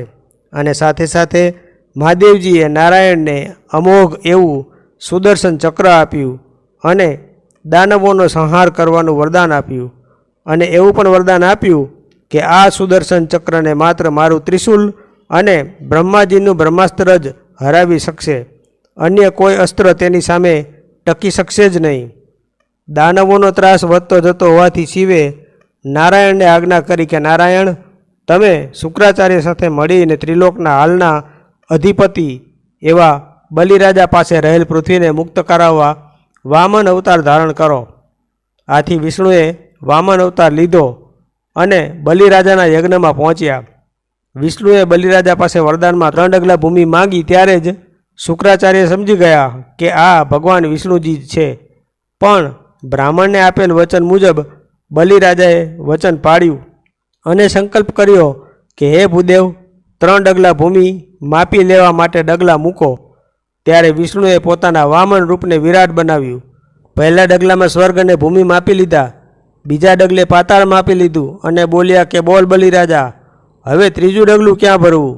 ત્યારે બલિરાજા બોલ્યા કે હે હરિ, હે પરમેશ્વર, મારું મસ્તક હજી મારું જ છે, એ હું તમને આપું છું. તેના પર પગ મૂકો. અને આમ ત્રીજું ડગલું મૂકતા જ વિષ્ણુ બલિરાજા સાથે પાતાળમાં પહોંચી ગયા. ત્યારે બલિરાજાએ વિષ્ણુને કહ્યું કે હે પરમેશ્વર, મેં મારો સંકલ્પ પૂર્ણ કર્યો છે, હવે આપ મને વરદાન આપો અને તમે મારા પાતાળ લોકના ચોકીદાર બનીને રક્ષા કરો. આમ નારાયણ પોતે ખુદ ચોકીદાર બની જતા વર્ષો સુધી વિષ્ણુ લોકમાં ન આવ્યા. ત્યારે લક્ષ્મીજી મૂંઝાઈ ગયા અને સીધા જ બલિરાજા પાસે આવ્યા. ત્યારે તે દિવસ શ્રાવણ માસની પૂર્ણિમાનો હતો. લક્ષ્મીજીએ આવીને બલિરાજાને કહ્યું, ભાઈ, મારે કોઈ ભાઈ નથી, તમને રાખડી બાંધું? ત્યારે બલિરાજા લક્ષ્મીજીના ભાઈ બન્યા અને બહેનને ભેટ માગવા કહ્યું. ત્યારે લક્ષ્મીજીએ વિષ્ણુ ભગવાન પાછા માગ્યા અને એ પણ વરદાન માગ્યું કે જે બહેન ભાઈને રાખડી બાંધે તેની 3 લોકમાં રક્ષા થાય. આ બધી જ મહાદેવજીની લીલા હતી, કારણ કે બલિરાજા મહાદેવના પરમ ભક્ત હતા. આથી આ લીલા માટે મહાદેવજીએ વિષ્ણુને નિમિત્ત બનાવ્યા. કૈલાસ અને સ્વર્ગમાં શાંતિ હતી, પણ અન્યત્ર રાક્ષસોનો ત્રાસ અવિરત ચાલુ જ હતો. એવામાં દૈત્યગુરુ શુક્રાચાર્યએ કૂટનીતિ અપનાવી દેવતાઓમાં ઇન્દ્રલોકમાં ઘૂસ ફેલાવી, એટલે કે વાત ફેલાવી દીધી કે પ્રથમ પૂજનીય દેવ કોણ? મહાદેવ, બ્રહ્મા, નારાયણ, ઇન્દ્ર કે સપ્તઋષિ? ત્રિદેવને આ વાતની ખબર હતી, એટલે તેઓ તો શાંત જ રહ્યા, પણ બાકીના દેવતાઓમાં અંદરો અંદર યુદ્ધ શરૂ થઈ ગયું. બધા દેવો મહાદેવજી પાસે આવ્યા અને આ પ્રશ્નનો ઉત્તર પૂછ્યો. ત્યારે મહાદેવજીએ કહ્યું કે હું સમાધિમાં જવાનો છું, ત્યાં સુધીમાં ઉત્તર મળી જશે. સમય જતાં મહાદેવજી નૈમિષારણ્ય વનમાં સમાધિમાં ગયા. અહીં કૈલાસમાં પાર્વતી એકલા હતા. કાર્તિકેયને ભારતના દક્ષિણ ભાગને એટલે કે આજના કેરળને સોંપવામાં આવ્યું હતું અને ત્યાંના રક્ષક અય્યર સ્વામી બનાવવામાં આવ્યા હતા. એકલતા દૂર કરવા માતા પાર્વતીએ અષ્ટભુજાઓવાળી એક દિવ્ય કન્યા એનામાં લૂણ નાખીને બનાવી. લૂણ એટલે કે મીઠું, એટલે એમાં જીવ આવ્યો. નામ પડ્યું ઓખા અથવા ઉષા. ઓખા ખૂબ જ ચતુર અને બુદ્ધિવાન હતા. તેમને નાની વયે જ ઋષિકુમાર સાથે લગ્ન લાગી હતી, એટલે ભક્તિમાં લીન બની ગયા હતા અને મહાગૌરીના અંશ બન્યા. એક તરફ અસુરોની કૂટનીતિ, બીજી બાજુ દેવતાઓ વચ્ચે આંતરિક યુદ્ધ, આ તરફ મહાદેવજી સમાધિમાં લીન. આ પરિસ્થિતિ સહન ન થતાં માતા પાર્વતી એકવાર ક્રોધિત થયા અને શરીરને જમીન ઉપર પછાડી બેઠા. ભાનમાં આવતા સપ્તઋષિએ અભિમંત્રિત કરેલ જળ અને ગંગાજી વડે સ્નાન કરવા કૈલાસના સ્નાનાગૃહમાં જઈ અને સ્નાન કરી લેવા પાર્વતીજીને વિચાર આવ્યો. સ્નાનગૃહમાં પ્રવેશતા જ પાર્વતીજીને થયું કે સ્નાન સમયે કોઈ આવી જશે તો. એવામાં શરીર પર લાગેલો મેલ ઉતરવા લાગ્યો અને ચમકવા લાગ્યો. પ્રચંડ મમતાને લીધે પાર્વતીજીએ આ મેલમાંથી એક દિવ્ય પુત્ર ઉત્પન્ન કરી તેમાં પ્રાણ ફૂંકીને પુત્રને સજીવન કર્યો અને હાથમાં દંડ આપીને હે વિનાયક ઉચ્ચારણ સાથે આજ્ઞા કરી કે હું સ્નાન કરવા જાઉં છું, પુત્ર કોઈ પ્રવેશ ન કરે એનું ધ્યાન રાખજો. થોડા જ સમયમાં નારદજી માતા પાર્વતીજીના દર્શનની ઈચ્છાથી ત્યાં આવ્યા. આજ્ઞા મુજબ વિનાયકે નારદને પ્રવેશતા રોક્યા અને કહ્યું કે હું વિનાયક તેમનો પુત્ર છું. આશ્ચર્યચકિત થઈને તરત જ નારદજી મહાદેવજી પાસે દોડી આવ્યા અને જણાવ્યું કે પ્રભુ, આપ અહીં છો તો ત્યાં ભવાની પુત્ર કોણ છે? વાત સાંભળતા જ મહાદેવજી કૈલાસ આવ્યા. વિનાયકે તેમને પણ પ્રવેશતા રોક્યા. ત્યાં તો 10 દેવતાઓ, બ્રહ્મા, વિષ્ણુ બધા ત્યાં ઉપસ્થિત થઈ ગયા. એ બધાને પણ વિનાયકે પ્રવેશતા રોક્યા. એટલું જ નહીં, પરંતુ દંડ વડે વિનાયક જેવો મહાદેવ પર પ્રહાર કરવા ગયા કે ક્રોધિત થઈને મહાદેવજીએ ત્રિશુલ વડે વિનાયકનું મસ્તક કાપી નાખ્યું. માતે એવી ચીસ કાને પડતા જ માતાએ આવીને વિનાયકનું કપાયેલ મસ્તક અને મહાદેવજીના હાથમાં રક્તરંજિત ત્રિશુલ જોયું.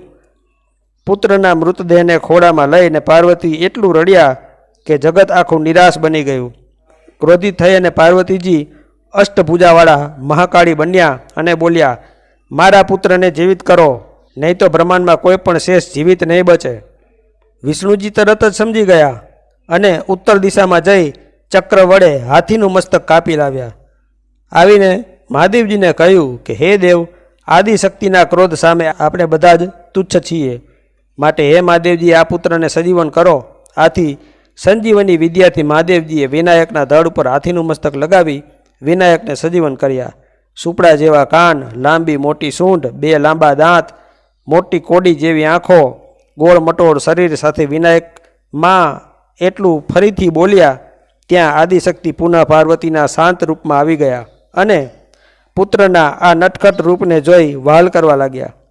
બધા દેવતાઓએ વિનાયકને વરદાન આપ્યા. મહાદેવજી બોલ્યા, હે વિનાયક, માતાની રક્ષા માટે પ્રાણ આપ્યા હોવાથી આજથી તમે સમસ્ત બ્રહ્માંડમાં પ્રથમ પૂજનીય દેવ ગણાશો. દરેક ગણ સમૂહ તમારી આજ્ઞા માનશે, તેથી તમે ગણપતિ અને ગણેશ કહેવાશો. તમે માતાનું વિઘ્ન તમારી માથે લીધું, માટે તમે વિઘ્નહર્તા ગણાશો. દેવ, દાનવ, માનવ કોઈ પણ સૌપ્રથમ તમારી પૂજા કરશે તો જ તમારી પૂજા માન્ય ગણાશે.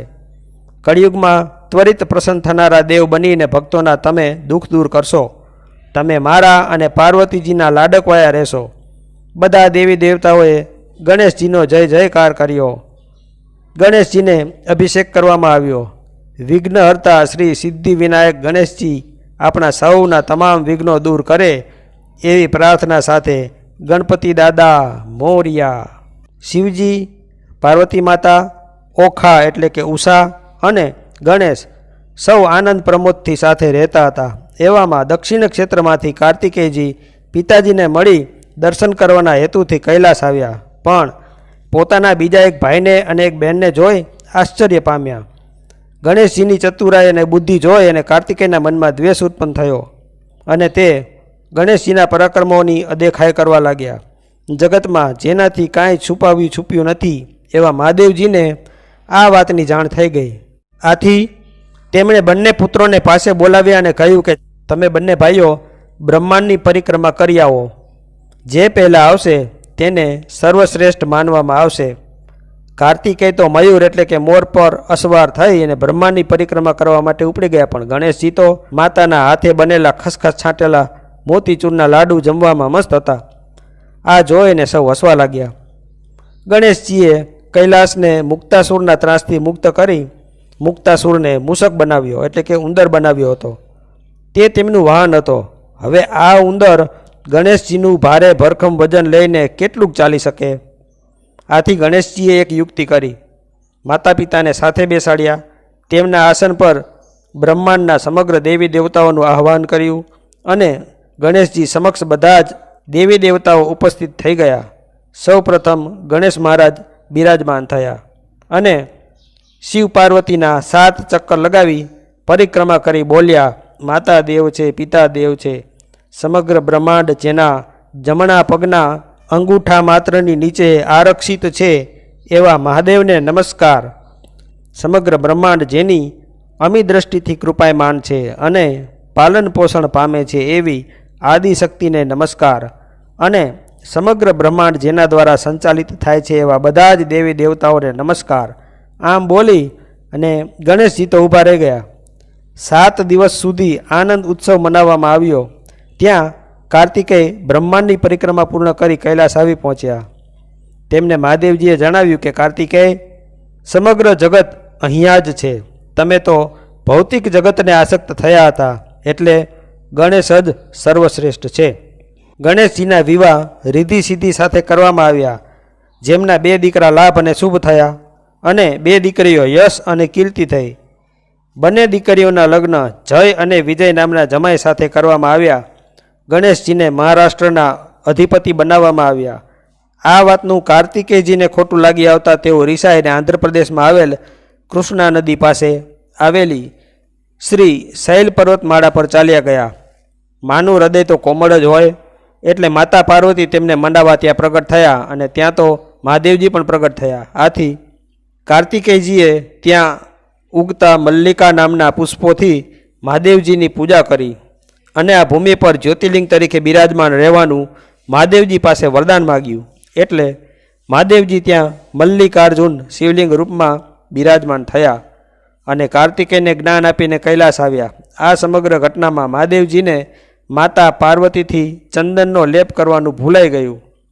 મહાદેવજીની તાસીર ગરમ એટલે મહાદેવજીના શ્રીઅંગોમાંથી પરસેવાના બૂંદો ટપકવા લાગ્યા. પરસેવાની આ બૂંદમાં એટલી પ્રચંડ તાકાત હતી કે મહાદેવ જેવો જ એક અંશ ઉત્પન્ન થઈ શકે. માતા પાર્વતીએ પરસેવાની બૂંદ ગ્રહણ કરવા જાય એ પહેલાં જ એક બૂંદ ગંગાના પ્રવાહમાં વહેતું થઈ ગયું અને નીચે સમુદ્રમાં ગયું અને સમુદ્રમાંની એક માછલીના ગર્ભમાં સ્થાપિત થયું. પરિણામે માછલી દ્વારા સાક્ષાત મહાદેવ જેવી જ શક્તિ ધરાવતો એક દિવ્ય તેજસ્વી પુત્રનો જન્મ થયો. સમુદ્ર તેના પિતા બન્યા. જલમાં જન્મ થવાથી અને જલ દ્વારા એમની ઉત્પત્તિ થવાથી એનું નામ પડ્યું જલંધર. આ વાતની પહેલેથી જ ત્રિદેવોને તો ખબર હતી જ. દૈત્યગુરુ શુક્રાચાર્ય પણ ત્રિલોકનું જ્ઞાન ધરાવતા હતા. એટલે તેઓ સમુદ્ર કિનારે આવ્યા અને જલંધરને દૈત્યો સાથે રાખીને ઉછેર કરવામાં આવ્યો. શિવ સમાન તાકાત ધરાવનારા બાળકને દેવતાઓનો દુશ્મન બનાવવામાં આવ્યો. જલંધરના લગ્ન વૃંદા સાથે કરવામાં આવ્યા. વૃંદા એક સમયે સ્વર્ગની અપ્સરા હતી, પણ દુર્વાસાના શ્રાપને લીધે એણે ધરતી પર જન્મ લેવો પડ્યો હતો. શુક્રાચાર્યએ જલંધરને વરદાન આપ્યું હતું કે જ્યાં સુધી તારી પત્ની પતિવ્રતા ધર્મ ભંગ નહીં કરે ત્યાં સુધી સમસ્ત બ્રહ્માંડમાં તને કોઈ હરાવી શકશે નહીં. અને જલંધરને દેવતાઓ અને દાનવો વચ્ચેના યુદ્ધની સમગ્ર વાત જણાવી. જલંધરનો ત્રાસ વધતો જતો હતો. એણે સૌપ્રથમ અઘોર શક્તિઓ મેળવીને દૈત્યો સાથે મળીને ઇન્દ્રલોક પર ચડાઈ કરી. ઇન્દ્રને હરાવ્યો એટલે ઘમંડમાં અને ગર્વિષ્ઠ બનીને એ હવે ત્રિદેવ સમાન બનવા માગતો હતો. શુક્રાચાર્યએ મહાદેવજી વિશે ખોટું બોલીને જલંધરના મનમાં મહાદેવ જ પરમ શત્રુ છે એવું બેસાડી દીધું હતું. ઇન્દ્રને હરાવ્યા બાદ જલંધર સર્વગુણ સંપન્ન લક્ષ્મીને પોતાની પત્ની બનાવવાની ઈચ્છાથી વિષ્ણુલોકમાં આવ્યો. પણ લક્ષ્મીજીએ તેને સમજાવ્યું કે આપણા બંનેના પિતા સમુદ્રદેવ છે, આપણે ભાઈ બહેન થઈએ. આ વાતથી આનંદ પામી જલંધર હર્ષ પામ્યો અને લક્ષ્મીને બહેન બનાવ્યા. પરંતુ મહાદેવજી પ્રત્યે ધૃણાને કારણે પૃથ્વીલોક પરના સજીવોને જલંધર હેરાન કરવા લાગતા બધા સજીવો ત્રાહિમામ પોકારતા મહાદેવના ચરણે આવ્યા. જલંધરને આજ તો જોઈતું હતું. એણે દાનવો સાથે મળીને કૈલાસ પર ચડાઈ કરી. મહાદેવજી સમક્ષ યુદ્ધનું આહવાન કર્યું. ત્રિદેવ જાણતા હતા કે આમ જલંધરનું મૃત્યુ થાય એમ ન હતું, એટલે વિષ્ણુ પોતે નિમિત્ત બન્યા. એમણે સૂર્યને આજ્ઞા કરી કે આજે અસ્ત થવામાં વિલંબ કરજો. વિષ્ણુએ જલંધરનું રૂપ ધર્યું અને વૃંદા પાસે આવી વૃંદાના પતિવ્રતા વ્રતનો ભંગ કર્યો. રોજ કરતાં આજે સૂર્ય અસ્ત ન થતાં વૃંદાને શંકા પડી. વિષ્ણુ ભક્ત વૃંદાએ જલંધરના રૂપમાં આવેલ વિષ્ણુ પર અંજલિમાં જળ લઈને અંજલિ ફૂંકી એટલે વિષ્ણુ પુનઃ મૂળ સ્વરૂપમાં આવી ગયા. આ તરફ યુદ્ધ ક્ષેત્રમાં મહાદેવજીને જ્ઞાત થયું કે વૃંદાનું પતિવ્રત ભંગ થઈ ગયું છે. એટલે મહાદેવે પંચમુખ અવતાર ધારણ કરી ત્રિશૂળનો અઘોર પ્રહાર કર્યો અને જલંધર મૃત્યુ પામ્યા. જલંધર મહાદેવનો અંશ હોવાથી બ્રહ્માએ જલંધરને મૃત્યુ બાદ મંગળ ગ્રહ બનાવ્યો અને બ્રહ્માંડમાં સ્થાન આપ્યું અને મહાદેવનું તેજ ફરી પાછું મહાદેવમાં સમાઈ ગયું. આ બાજુ જલંધરના ઘેર અલગ જ પરિસ્થિતિ હતી. વૃંદા સામે વિષ્ણુ નતમસ્તક ઊભા હતા. આજ આરાધ્ય દ્વારા ભૂલ થઈ હતી. એણે વૃંદાને સમગ્ર ઘટના જણાવી, પણ પતિના અવસાનને વિષ્ણુ જ કારણભૂત છે એવું માની બેઠેલી વૃંદાએ વિષ્ણુને શાલિગ્રામ કાળો પથ્થર બની જવાનો શ્રાપ આપ્યો, જે વિષ્ણુએ સહજતાથી સ્વીકારી લીધો. વૃંદાને પતિવ્રતતા પાછી આપવા વરદાન આપ્યું કે કળિયુગમાં તમે તુલસી હશો. મારી દરેક પૂજા તમારા પર્ણ વગર અધૂરી ગણાશે. મારા શાલિગ્રામ અવતારના વિવાહ આદિકાળ સુધી દર વર્ષે તમારી સાથે કરવામાં આવશે. આજથી તમે મારા પત્ની કહેવાશો અને મારું સ્થાન હંમેશા તમારા તુલસી વૃક્ષના થડ પાસે રહેશે. યુદ્ધ પૂર્ણ થતાં બધા જ દેવી દેવતાઓ દાનવો પોતાના નગર તરફ રવાના થયા, પણ મહાદેવજી યુદ્ધ મેદાનમાંથી હલતા નથી. એટલે પાર્વતી પૂછે છે કે શું થયું મહાદેવ? મહાદેવજી કહે છે કે હે દેવી, પૃથ્વીલોક પર એક દૂષણ નામે રાક્ષસ છે, જે મને પ્રિય અને દક્ષની રાજધાની એવી અવંતિકાપુરીમાં વેદપાઠી નામનો એક બ્રાહ્મણ છે, જે હજારો વર્ષથી તપ કરે છે. પણ બ્રહ્માના વરદાનથી અભિમાની બનેલો આ દૂષણ રાક્ષસ વેદપાઠીને હેરાન કરે છે અને પીડા આપે છે.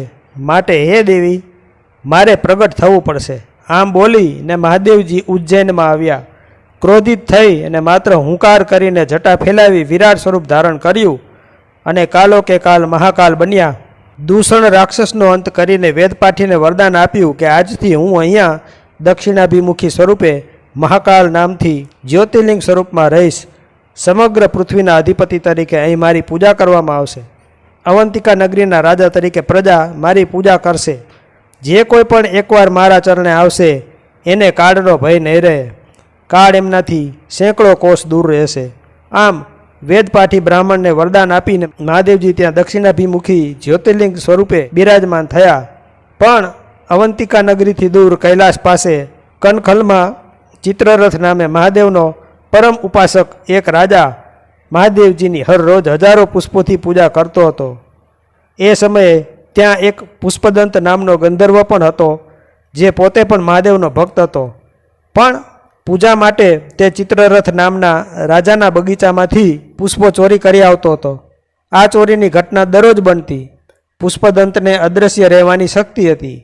એક સમયે જ્યોતિષીઓની આજ્ઞા મુજબ ચિત્રરથ રાજાએ શિવ નિર્માલ્ય બિલીપત્ર આખા બગીચામાં પથરાવી ફેલાવી દીધા. પુષ્પદંત આવ્યો એટલે એના પગ આ ફેલાવી દીધેલા બિલીપત્ર પર પડ્યા. પરિણામે પુષ્પદંતની અદૃશ્ય રહેવાની શક્તિ ચાલી ગઈ. ઉદાસ થઈ અને પુષ્પદંતે શિવની 24 મંત્રોની રચના કરીને પૂજા કરી. આ મંત્રોથી મહાદેવ પુષ્પદંત પર પ્રસન્ન થયા અને તેને ફરીથી ગંધર્વ બનાવ્યો અને ચિત્રરથ રાજાને સમજાવ્યા કે પ્રકૃતિ પર દરેકનો સમાન હક છે. માટે હવે આ પુષ્પદંતને પુષ્પો તોડવાની મનાઈ ન કરતા. પુષ્પદંતે જે સ્ત્રોત્રથી મહાદેવને પ્રસન્ન કર્યા એ શ્રી શિવ મહિમ્ન સ્તોત્ર શિવને અતિ પ્રિય બન્યું. શ્રી મહાકાલેશ્વર જ્યોતિર્લિંગ દુનિયાનું એકમાત્ર એવું શિવલિંગ છે કે જેની જલધારા દક્ષિણમુખી છે. ત્યાં વિશાળ મંદિરનું નિર્માણ કરાયું અને વિક્રમ રાજા દ્વારા એમનું ધ્યાન રાખવાની જવાબદારી સોંપાઈ. ઉજ્જૈન આજે પણ અઘોરીઓની નગરી તરીકે પ્રખ્યાત છે. ત્યાંનું સ્મશાન આજે પણ તાંત્રિક અઘોર વિદ્યા માટે સિદ્ધ ભૂમિ ગણાય છે. દારૂની પ્રસાદી પીતા કાલ ભૈરવ ત્યાં આજે પણ હાજરા હજુર છે.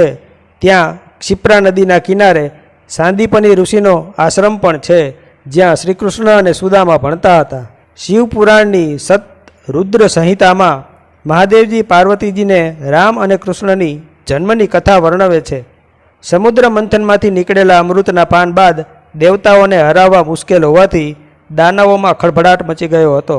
તેથી દાનવો શુક્રાચાર્યના શરણે ગયા અને ઉપાય પૂછ્યો ત્યારે શુક્રાચાર્યએ કહ્યું કે અત્યારે દેવતાઓનું બળ ઘણું વધારે છે.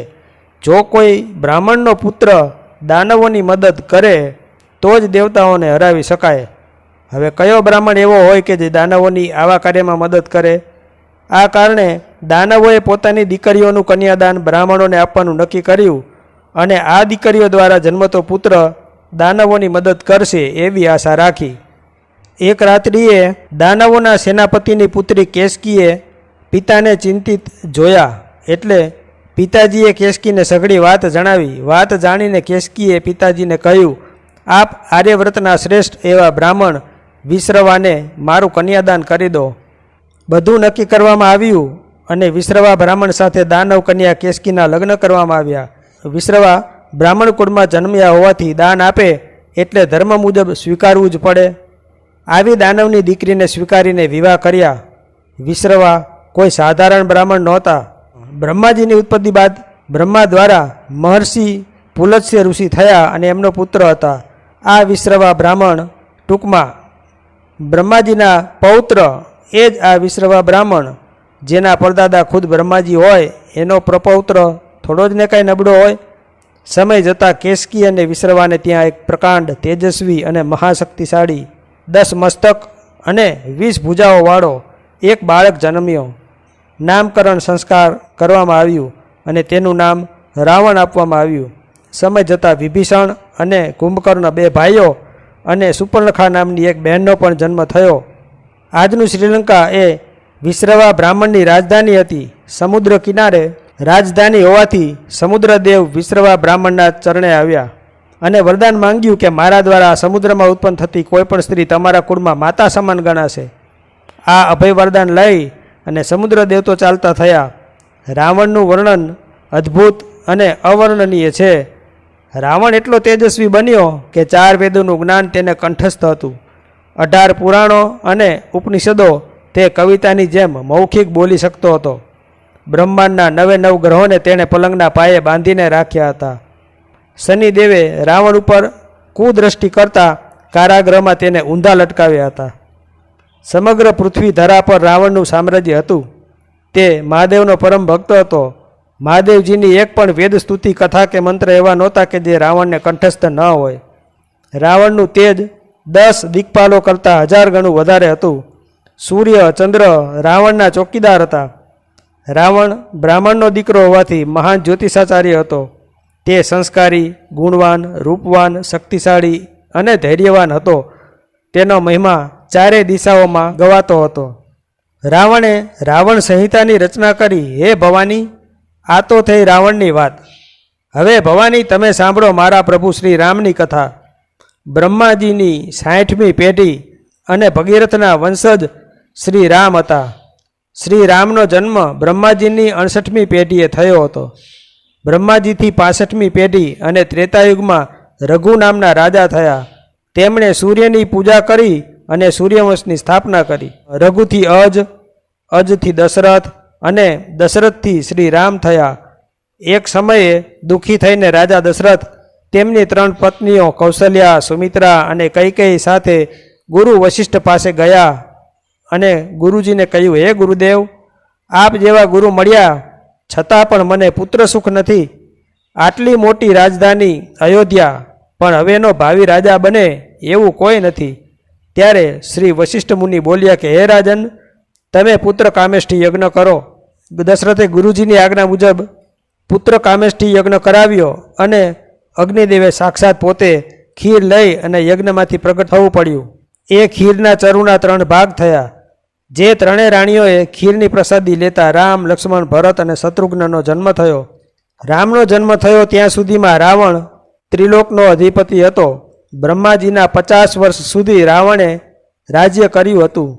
હવે જરા બ્રહ્માજીના 1 વર્ષની ગણતરી સમજો. મનુષ્યના 100 વર્ષ એટલે દેવતાઓનો 1 દિવસ. આવા દેવતાઓના 100 વર્ષ એટલે બ્રહ્માજીનો 1 દિવસ ને 1 રાત થાય. આમ જ્યારે દેવતાઓના 3,65,000 વર્ષ પૂરા થાય ત્યારે બ્રહ્માજીનું 1 વર્ષ થાય એટલે કે 1 કલ્પ પૂરો થાય અને 4 યુગ થાય. આવા 72 ચોકડી એટલે કે 3,65,000 ગુણ્યા 72 બરાબર 2,62,80,000 વર્ષ રાવણ રાજ્ય કરી અને ભોગવી ચૂક્યો હતો. અને એ દરમિયાન હજારો વખત દેવતાઓને પરાસ્ત પણ કર્યા હતા. મદમસ્ત બનીને રાવણ મારી ભક્તિમાં ચૂર થયો હતો. એવામાં એક સમયે રાવણ કૈલાસ પર આવ્યો અને શિવ તથા શક્તિને લંકામાં લઈ જવાની ઈચ્છા રજૂ કરી. પણ મેં આ વાતની મંજૂરી ન આપી એટલે અભિમાની રાવણે આખો કૈલાસ પર્વત ઉંચકીને લઈ જવાની ચેષ્ટા કરી.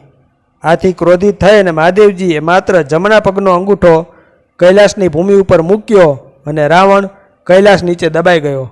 ત્યારે નંદીની સલાહથી આ પીડામાંથી મુક્ત થવા રાવણે છંદયુક્ત મહાદેવજીની સ્તુતિ કરીને મહાદેવને પ્રસન્ન કર્યા. આ એ સ્તુતિ છે કે જેને આપણે શિવ તાંડવ સ્તોત્ર કહીએ છીએ. પ્રસન્ન થયેલા મહાદેવજીએ રાવણને વરદાન આપ્યું કે આજથી તમે દશાનંદ કહેવાશો.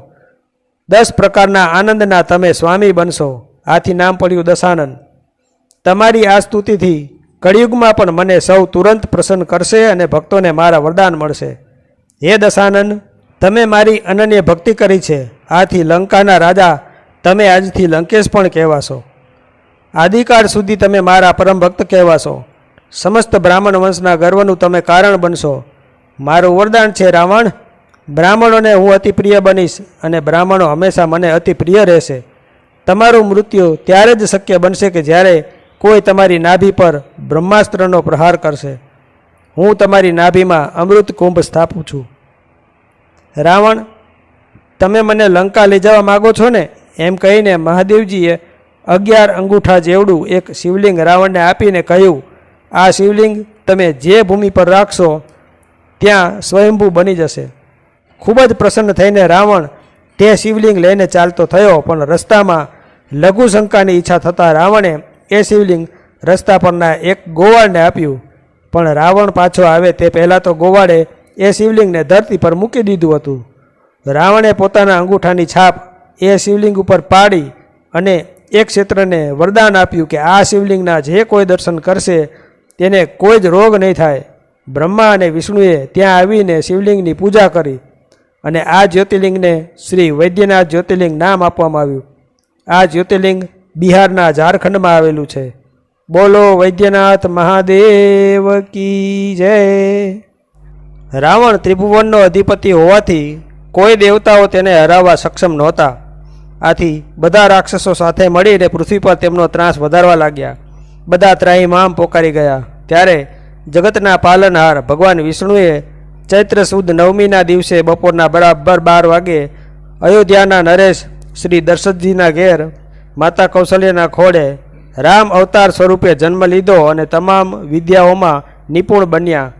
રામ ભગવાન શિવજીના આરાધ્ય હતા, જગતના શાંતિદાયક હતા. એક સમયે વિશ્વામિત્ર ઋષિ દશરથ રાજા પાસે આવ્યા અને રામ લક્ષ્મણને પોતાની પાઠશાળામાં લઈ ગયા. ત્યાં શ્રી રામે અનેક અસુરોને માર્યા, અહલ્યાને શ્રાપમુક્ત કરી અને જનક રાજાએ યોજેલ સીતા સ્વયંવરમાં પહોંચ્યા. હે દેવી પાર્વતી, હવે થોડુંક માતા સીતા વિશે પણ જણાવું એમ કહી મહાદેવજી બોલ્યા. સતયુગમાં ભૃગુ ઋષિ દ્વારા એક એવી ઔષધિ તૈયાર કરવામાં આવી હતી કે જેના વડે ગર્ભ સ્થાપિત થાય. એક સમયે ઋષિ ભૃગુ નારાયણ પાસે આવ્યા અને લક્ષ્મીજીને પ્રણામ કર્યા. તેમના પ્રણામ માત્રથી પ્રસન્ન થઈને લક્ષ્મીજીએ વરદાન આપ્યું હતું કે તમારી ઔષધિ મારા દ્વારા સફળ થશે. આ ઔષધિ હજારો વર્ષ સુધી આશ્રમમાં રહી એટલે રાવણ યુગ આવી ગયો. રાવણ ભૃગુનો આશ્રમ લૂંટવા આવ્યો અને ઔષધિ લઈ ગયો. મંદોદરી સાથે રાવણના લગ્ન થયા હોવા છતાં સંતાન નહોતું. આથી ઋષિ ભૃગુને ત્યાંથી વરદાનયુક્ત ઔષધિ લાવેલ તે મંદોદરીએ ગ્રહણ કરી. આ વર્ણન પદ્મપુરાણમાં છે.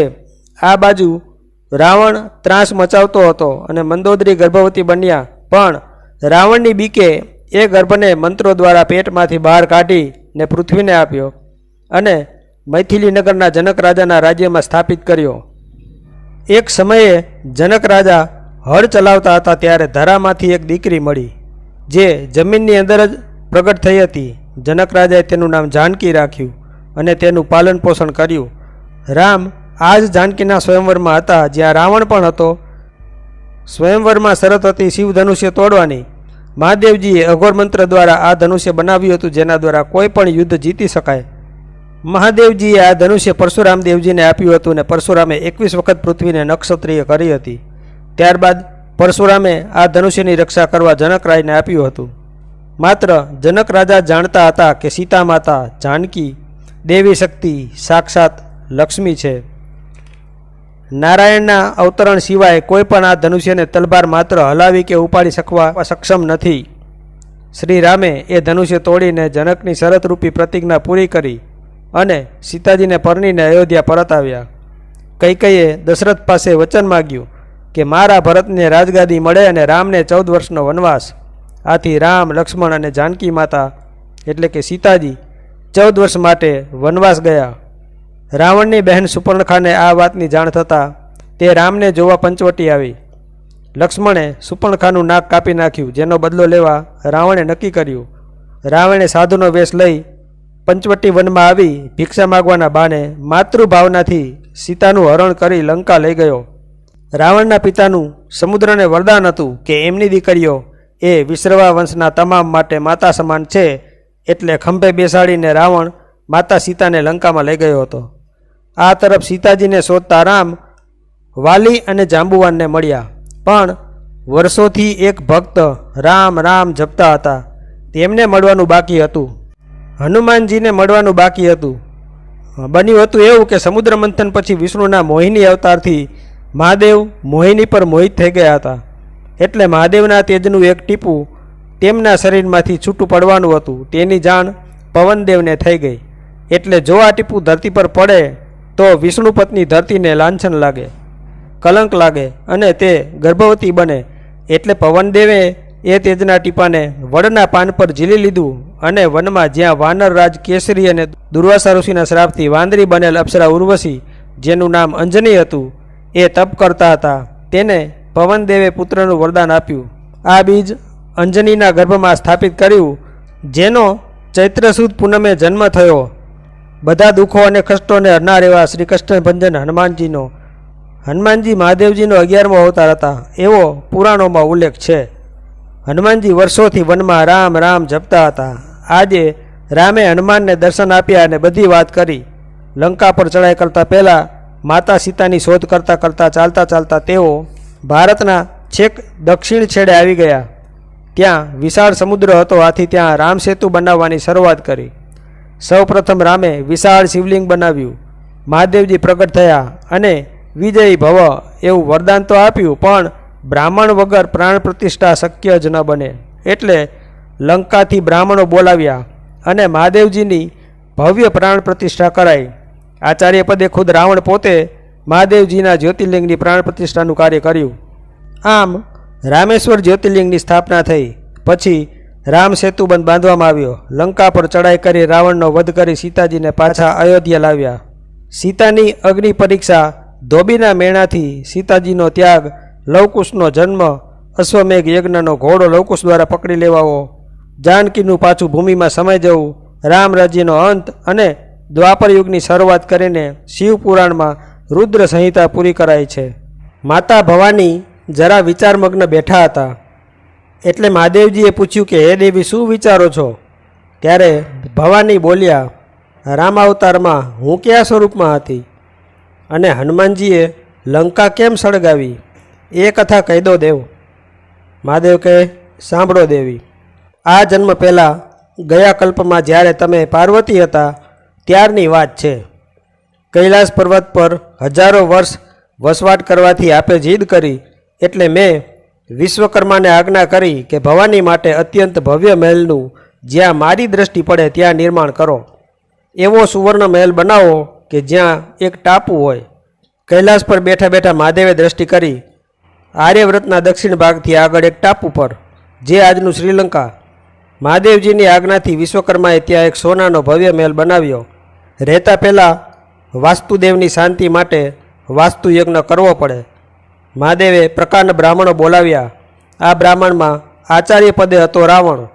વાસ્તુ હવનની વિધિ પૂર્ણ થતાં મહાદેવે કહ્યું, ભૂદેવ, દક્ષિણા સંકલ્પ કરાવો. ત્યારે રાવણ બોલ્યો કે હે મહાદેવ, આપ સ્મશાનમાં રહેનારા, અંગે ભસ્મ લગાવનાર, સર્પોના આભૂષણો પહેરનાર, આપ શું દક્ષિણા આપશો? મહાદેવ બોલ્યા, ના ભૂદેવ, આપે કર્મ કરાવ્યું છે, માટે જે માગો એ દક્ષિણા આપીશ. ત્યારે મતિ ભૂલેલો રાવણ બોલ્યો, તો આ સોનાની નગરી અને આ સોનાનો ભવાની મહેલ આજથી મારો. હસતા મુખે મહાદેવે તો દક્ષિણામાં એ મહેલ રાવણને આપી દીધો.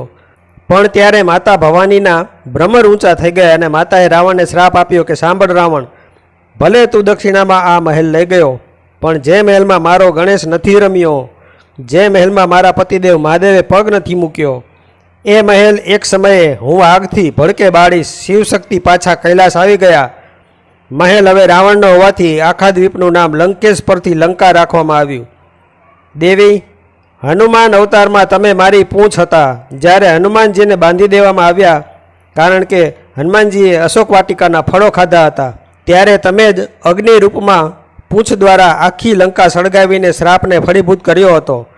આમ હનુમાનજીની કથા પૂર્ણ કરી ત્યાં માતાનું ધ્યાન વાસુકી નાગ પર ગયું. માતા બોલ્યા, હે પ્રભુ, આ સાપ કેમ? તમને પ્રિય એવી એ કથા જણાવો ને. ત્યારે મહાદેવજી બોલ્યા, દેવી, વાસુકી મારો પરમ ભક્ત તથા ઉપાસક છે. જગતના તમામ જીવોનું રક્ષણ એ મારી જવાબદારી અને ફરજ છે. શાંત સ્વભાવી સર્પ મને પ્રિય છે. વાસુકીની માતા મનસા એક સમયે મારી ઉપાસનામાં ધ્યાનમગ્ન હતા. ત્યારે મનમાંથી એક દિવ્ય તેજસ્વી માનસ પુત્રીનો જન્મ થયો.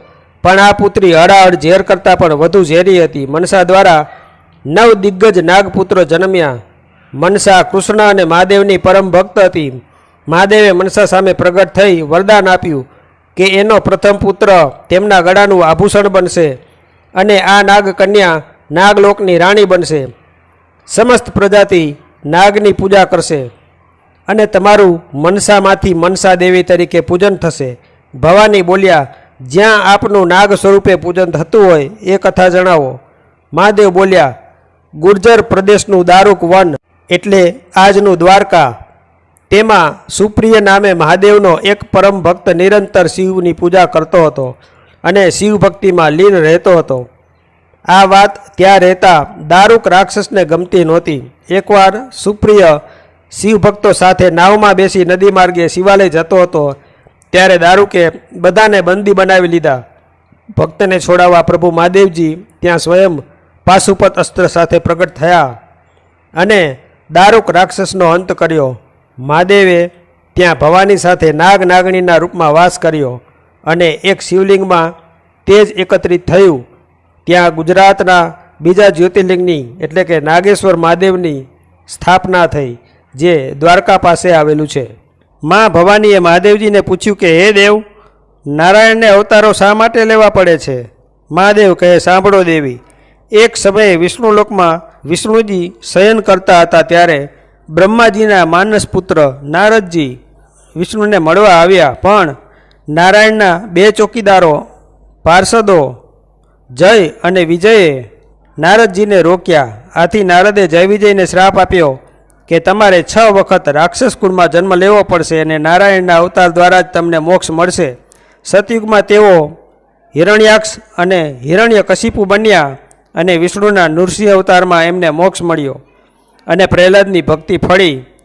ત્યાર પછી ત્રેતાયુગમાં તેઓ રાવણ અને કુંભકર્ણ બન્યા. રામાવતારથી તેઓ મોક્ષ પામ્યા. મહાદેવ બોલ્યા, દેવી, હવે દ્વાપરયુગની કથા સાંભળો.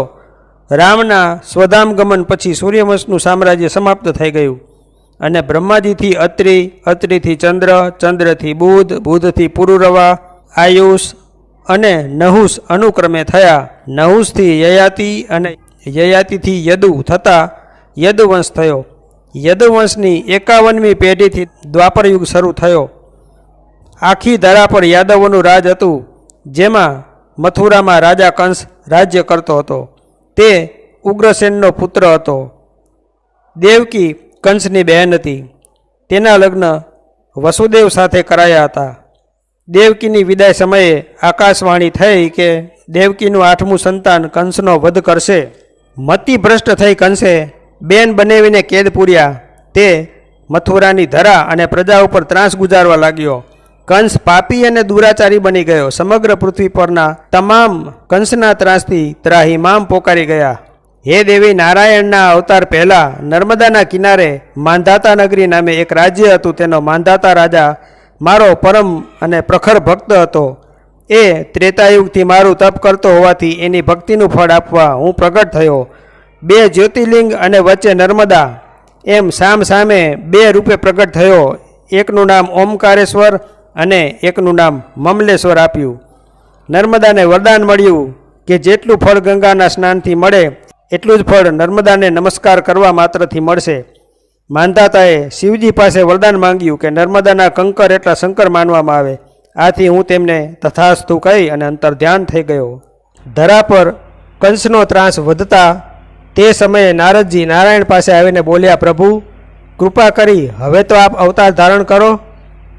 નારાયણે કહ્યું, હજી કંસના પાપો વધ્યા નથી, માટે એ શક્ય નથી. એટલે ધરતીને બચાવવા નારદજી કંસ પાસે ગયા અને કહ્યું કે દેવકીનું 8મું સંતાન તારો વધ કરશે. એ ખરું, પણ હે કંસ, આ 8મું સંતાન ક્યાંથી સમજીશ? પહેલેથી 8મું, છેલ્લેથી 8મું કે વચ્ચેથી? કંસ આ સાંભળીને અસમંજસમાં મુકાઈ જતા એક પછી એક એમ દેવકીના ઉપરા ઉપરી 6 પુત્રોને દિવાલ પર પછાડીને મારી નાખતા હવે ધરતી પોકારી ઉઠી હતી. દરેક જગ્યાએ કંસનો ત્રાસ વધતો જતો હતો અને વધ્યો હતો. તે નાના નાના બાળકોને મારી નાખતો, હવન થતા હોય તે બંધ કરાવતો, ગાયોને કાપી નખાવતો, મનુષ્યોને ભગવાનની પૂજા પણ કરવા ન દેતો. આખરે ધરતી ત્રાહી ત્રાહી પોકારતી નારાયણ પાસે આવી અને અવતાર લેવા પ્રભુને વિનંતી કરવા લાગી. ત્યારે નારાયણે શેષનાગને આજ્ઞા કરી કે જાઓ, દેવકીના ગર્ભમાં રહો અને તેનું 7મું સંતાન બનો. આ તરફ યોગમાયાએ ગોકુળમાં રહેતા નંદબાબાના પત્ની રોહિણીના ગર્ભમાં શેષનાગનો ગર્ભ સ્થાપિત કર્યો અને ગોકુળમાં શેષનાગ અવતાર દાઉજી પ્રગટ્યા. હવે જગતના પાલનહારનો વારો હતો. કંસનો દિવસ રાત અગણિત ત્રાસ વધતો હોવાથી યોગમાયાને જશોદાના ગર્ભમાં રહી દીકરી તરીકે જન્મ લેવાની નારાયણે આજ્ઞા કરી. આ બાજુ શ્રાવણ સુદ પૂનમે વિષ્ણુએ દેવકી વસુદેવને કારાગૃહમાં ચતુર્ભુજ સ્વરૂપે દર્શન આપ્યા અને પુત્ર તરીકે મા બાપ બનનાર દેવકી વસુદેવને ખુદ જગતના પાલનહાર નારાયણ પગે લાગ્યા.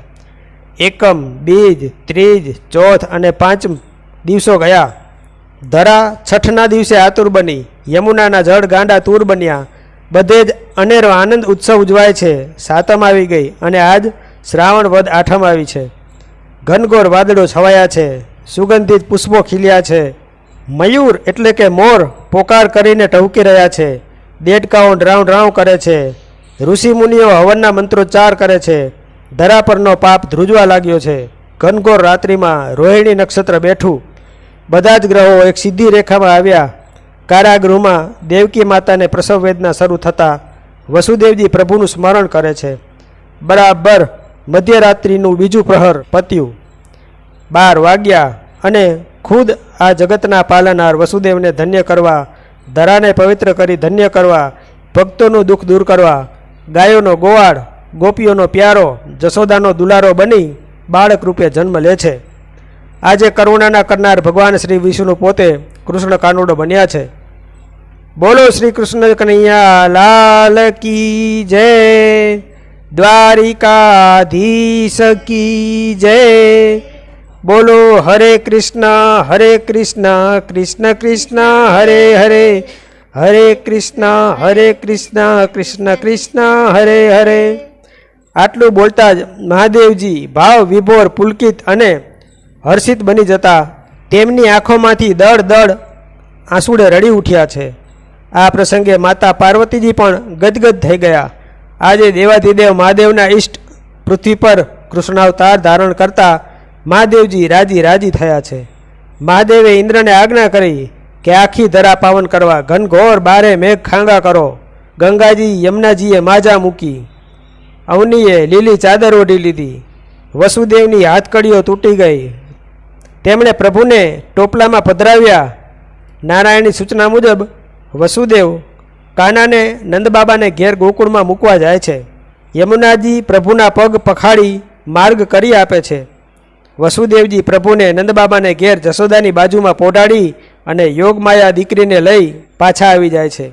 સવારે કંસને સમાચાર મળતા જ કંસ આવી જાય છે અને દીકરીને લઈને જ્યાં મારવા જાય છે ત્યાં મા યોગમાયા જોગમાયા કુળનું રક્ષણ કરનારી આદ્યશક્તિ અષ્ટભુજાવાળી બની કંસને કહે છે, હે મૂર્ખ, તારો કાળ તો ક્યારનો જન્મી ચૂક્યો છે અને સુરક્ષિત જગ્યાએ પહોંચી પણ ગયો છે. હવે તું ગણતરીના વર્ષો જીવી લે. આમ કહી યોગમાયા અંતર ધ્યાન થઈ ગયા. ગોકુળમાં નવમીની સવાર થઈ. ગાયો ભાંભરડા નાખે છે. નંદબાબા ગાયોને સ્નાન કરાવે છે. ગોવાળિયાઓ દૂધ દોહે છે. રાતની પ્રસવ પીડાને કારણે જશોદાજી હજી સૂતા જ છે. પણ લાલાને થયું કે હું આવ્યો છું ને આવી શાંતિ, એટલે જોરદાર રુદન શરૂ કરે છે. નંદબાબાને સમાચાર અપાયા છે, આપકે ઘર લાલો ભયો હે, લાલો ભયો હે. ગોવાળિયાઓ દૂધ, દહીં, માખણ લઈને આવે છે. નંદબાબાને ત્યાં અલૌકિક ભવ્ય અતિ ભવ્ય ઉત્સવ એટલે કે નંદ જન્મોત્સવ ઉજવવામાં આવ્યો છે. આનંદ ઉમંગ ભયો જય હો નંદલાલ કી, નંદ ઘેરાનંદ ભયો જય કનૈયા લાલ કી, હાથી ઘોડા પાલ કી જય કનૈયા લાલ કી, નંદ ઘેરાનંદ ભયો જય કનૈયા લાલ કી. આપ સર્વે ભક્તજનોને કૃષ્ણ જન્મની ખૂબ ખૂબ વધાઈ. પ્રભુ આપની સર્વ મનોકામનાઓ પૂર્ણ કરે એવી પ્રાર્થના. બોલો કૃષ્ણ કનૈયા લાલ કી જય, गोवर्धन धारी की जय, कुंज बिहारी की जय, राधे प्यारे की जय, नंद के दुलारे की जय. प्रेम से बोलो नमः पार्वती पतये हर हर મહાદેવ હર. મહાદેવે જ્યારે કામદેવને ભસ્મ કર્યા ત્યારે પાર્વતીજી ત્યાં હાજર હોવાથી નજર સમક્ષ આ બધું જોઈ તેઓ ભયભીત થઈ અને સખીઓ સાથે મહેલમાં ચાલ્યા ગયા. ભયભીત પાર્વતી પાસેથી બધું વૃત્તાંત જાણીને હિમાલયે તેમને આશ્વાસન આપ્યું, પણ તેમનું મન હજી પણ અશાંત જ હતું. પાર્વતી પોતાના જન્મ અને આ સ્વરૂપને ધિક્કારવા લાગ્યા. પાર્વતી નિરંતર શોક કરતા અને શિવનું નામ રટણ કરતા. તે સમયે ઇન્દ્રની પ્રેરણાથી નારદ હિમાલયને ઘેર ગયા. હિમાલયે નારદનું સુંદર રીતે સ્વાગત કરી અને શિવજીની સેવા કરતી પાર્વતીનો બનેલો પ્રસંગ કહી સંભળાવ્યો. હિમાલયને શંકરનું સ્મરણ કરતા રહેવાનું કહીને નારદજી પાર્વતીજી પાસે ગયા. નારદજીએ પાર્વતીજીને સમજાવ્યું કે હું તમને સાચું કહું છું તે તમે સાંભળો. તમે શિવજીને સેવતા તો હતા, પણ ગર્વ રાખીને. તપ વિના તમે સેવા કરતા હતા, એટલે પ્રભુ મહાદેવે તમારો ગર્વ દૂર કર્યો છે. મહાદેવ તો મહાવૈરાગ્યવાળા યોગેશ્વર છે. તેમણે તમારો ત્યાગ કર્યો છે, પરંતુ જો તમે ઉત્તમ તપ કરીને ફરીથી એમની આરાધના કરશો તો તપથી પવિત્ર અને ગર્વરહિત બનેલા તમને ભગવાન શંકર અવશ્ય સ્વીકારશે અને આપની ઈચ્છા અવશ્ય પૂરી થશે. નારદજીનો આભાર માનીને પાર્વતીજીએ નારદજી પાસેથી તપ વિધિ જાણી અને તપ કરવા ઉત્તમ મંત્ર માગ્યો, કારણ કે સદગુરુ વિના કોઈ પણ કાર્યની સિદ્ધિ થતી નથી. મહામંત્ર તો ગુરુ જ આપી શકે. નારદે પાર્વતીજીને ઓમ નમઃ શિવાય એ શિવ પંચાક્ષર મંત્રની દીક્ષા આપી અને કહ્યું કે આ મંત્રનો પ્રભાવ અતિ ઉત્તમ છે. તેનો ઉચ્ચાર સાંભળવા માત્રથી જ ભોળાનાથ પ્રસન્ન થાય છે. માટે તમે આ મંત્રનો જપ કરો. આ મંત્રનો વિધિપૂર્વક જાપ કરીને આરાધના કરીને થોડા જ સમયમાં શંકરને તમારી આગળ પ્રત્યક્ષ પ્રગટ કરી શકશો. તપથી મહેશ્વર વશ થાય છે અને ધાર્યું ફળ પ્રાપ્ત થાય છે. આમ નારદજી પાસેથી શિવ પંચાક્ષર મંત્ર મેળવી અને પાર્વતી તેમની બે સખી જયા અને વિજયા સાથે હિમાલય પાસે જઈ તપ કરવા જવાની આજ્ઞા માગે છે. પાર્વતી ચ તદા શ્રુત્વા વચનમ તવ નારદ સુપ્રસન્ના તદા પ્રાપ્ય પંચાક્ષર મનુત્તમમ. માતા પાર્વતીએ એવી ઈચ્છા દર્શાવી કે પ્રભુ ભગવાન શ્રી કૃષ્ણ અને આપની વચ્ચે થયેલા યુદ્ધની કથા તો જણાવો. ત્યારે મહાદેવજી કહે છે, સાંભળો દેવી. દૈત્યરાજ બલિને 100 પુત્ર હતા. તેમાં બાણાસુર સૌથી પ્રતાપી અને મહાન શિવભક્ત હતો. એની ઓખા નામની પુત્રી રતિનો અવતાર હતી. એક સમયે ઓખા ભ્રમણ કરતી હતી. તેની નજર શ્રીકૃષ્ણના પૌત્ર પ્રદ્યુમ્નના પુત્ર અનિરુદ્ધ પર પડતા તે મોહિત થઈ ગઈ અને અનિરુદ્ધને જ્યારે તે પલંગ પર સૂતેલો હતો ત્યારે પલંગ સહિત બંદી બનાવીને પોતાના સોનિતપુર નગરમાં લઈ ગઈ. આ તરફ અહીં દ્વારકામાં અનિરુદ્ધની શોધાશોધ થવા લાગી. ખબર પડતા કૃષ્ણની સેનાએ બાણાસુરના રાજ્ય સોનિતપુર ઉપર હુમલો કર્યો.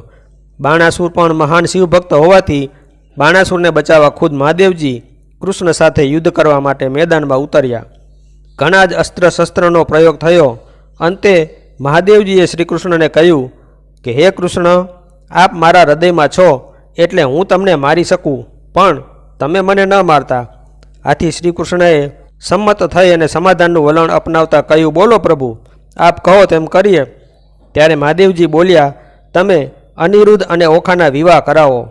આમ આ યુદ્ધ શાંત થયું અને ઓખાહરણ રચાયું. સાંભળો દેવી, હવે કેદારનાથ જ્યોતિર્લિંગની કથા કહું. એક સમયે પાંડવો યુદ્ધ પૂર્ણ કરી મુક્તિ મેળવવા માટે શિવજીને પ્રસન્ન કરવા કેદાર ક્ષેત્રમાં આવ્યા. મહાદેવજી સમજી ગયા કે જો પાંડવો મને જોઈ જશે તો મુક્તિ આપવી પડશે, એટલે પાડાનું રૂપ લઈને મહાદેવજી ભાગવા લાગ્યા. પણ ભીમ મહાદેવજીને ઓળખી ગયો, એટલે પાડા સ્વરૂપમાં મહાદેવજીને પીઠના ભાગેથી પકડી લીધા. મહાદેવજી ભૂમિમાં સમાવા લાગ્યા, પણ ભીમ અને બાકીના પાંડવોની દ્રઢ ઈચ્છા શક્તિથી મહાદેવે પ્રગટ થઈ યુદ્ધમાં મારી નાખેલા તમામ સગાવાલાઓના પાપ દૂર કરી મુક્તિનું વરદાન આપ્યું. પાંડવોની ઈચ્છાઓનું માન રાખી પાડાની પીઠ સ્વરૂપે ત્યાં બિરાજમાન થઈ કેદારનાથ જ્યોતિર્લિંગ સ્વરૂપે પ્રખ્યાત બન્યા. ત્યાંથી થોડે દૂર જઈ પાંડવો મહાદેવની ભક્તિ કરવા લાગ્યા. અગણિત વર્ષો સુધી ત્યાં તપસ્યા કરી એટલે બદ્રીનાથ ધામ પડ્યું. ત્યાં ગંગા અલકનંદા સ્વરૂપે પ્રવાહિત થઈ ભક્તોના પાપ દૂર કરે છે. દેવી, હવે આપને કહું છું કથા ભીમાશંકર જ્યોતિર્લિંગની. ત્રેતાયુગમાં રાવણના ભાઈ કુંભકર્ણના લગ્ન કરકટી નામની રાક્ષસી સાથે થયા હતા. યુદ્ધમાં રામના હાથે કુંભકર્ણ મરાયો. કુંભકર્ણને ભીમ નામનો એક દીકરો હતો. કરકટીએ પુત્ર ભીમને બધી વાત કરી.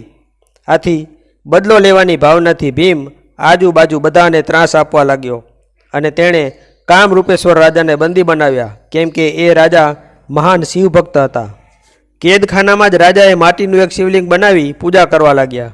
આ જોઈ ભીમ ત્યાં આવીને જ્યાં રાજાની હત્યા કરવા ગયો ત્યાં મહાદેવજી પ્રગટ થયા અને મહાદેવે ભીમ સાથે યુદ્ધ કરી અને ભીમને હરાવ્યો અને કામરૂપેશ્વર રાજાને મુક્તિ અપાવી. એ સ્થળે મહાદેવ ભીમાશંકર જ્યોતિર્લિંગ સ્વરૂપે બિરાજમાન થયા. એ સ્થળ એટલે ડાકિન્યા. મહાદેવજી પાર્વતીજીને કહે છે કે એક સમયે તમે હઠ કરેલી કે દીકરીઓ લગ્ન પછી સાસરે જાય અને હું હજી હિમાલયની ગોદ કૈલાસમાં જ છું, એટલે મેં પોતે ગંગા કિનારે વારાણસી એટલે કે કાશી નગરી બનાવી. ભગવાન વિષ્ણુએ ફરીથી સૃષ્ટિ ઉત્પત્તિ કરવાની કામનાથી આ જ કાશી સ્થળે મારી તપસ્યા કરી હતી. કાશીમાં જે પણ સજીવ પ્રાણ ત્યાગે તેને મોક્ષ અવશ્ય મળે છે. પાર્વતી, આપની હઠને લીધે આપણે ત્યાં કાશી વિશ્વનાથ જ્યોતિર્લિંગ સ્વરૂપે બિરાજમાન થયા.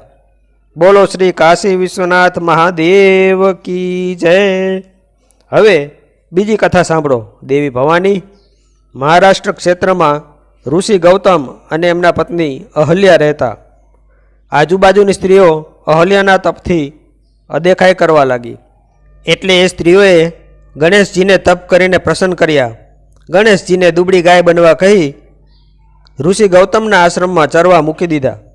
માત્ર એક જ ઘાસના તૃણ એટલે કે તણખલા વડે ગાયને હાંકી કાઢવાનો પ્રયત્ન ઋષિએ કર્યો. ત્યાં ગાય મૃત્યુ પામી એવું નાટક કર્યું. આથી ગૌતમ ઋષિને ગૌ હત્યાનું પાપ ચડ્યું.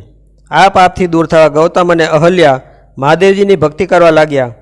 એમણે હજારો પાર્થિવ શિવલિંગ બનાવી તેની પૂજા કરી.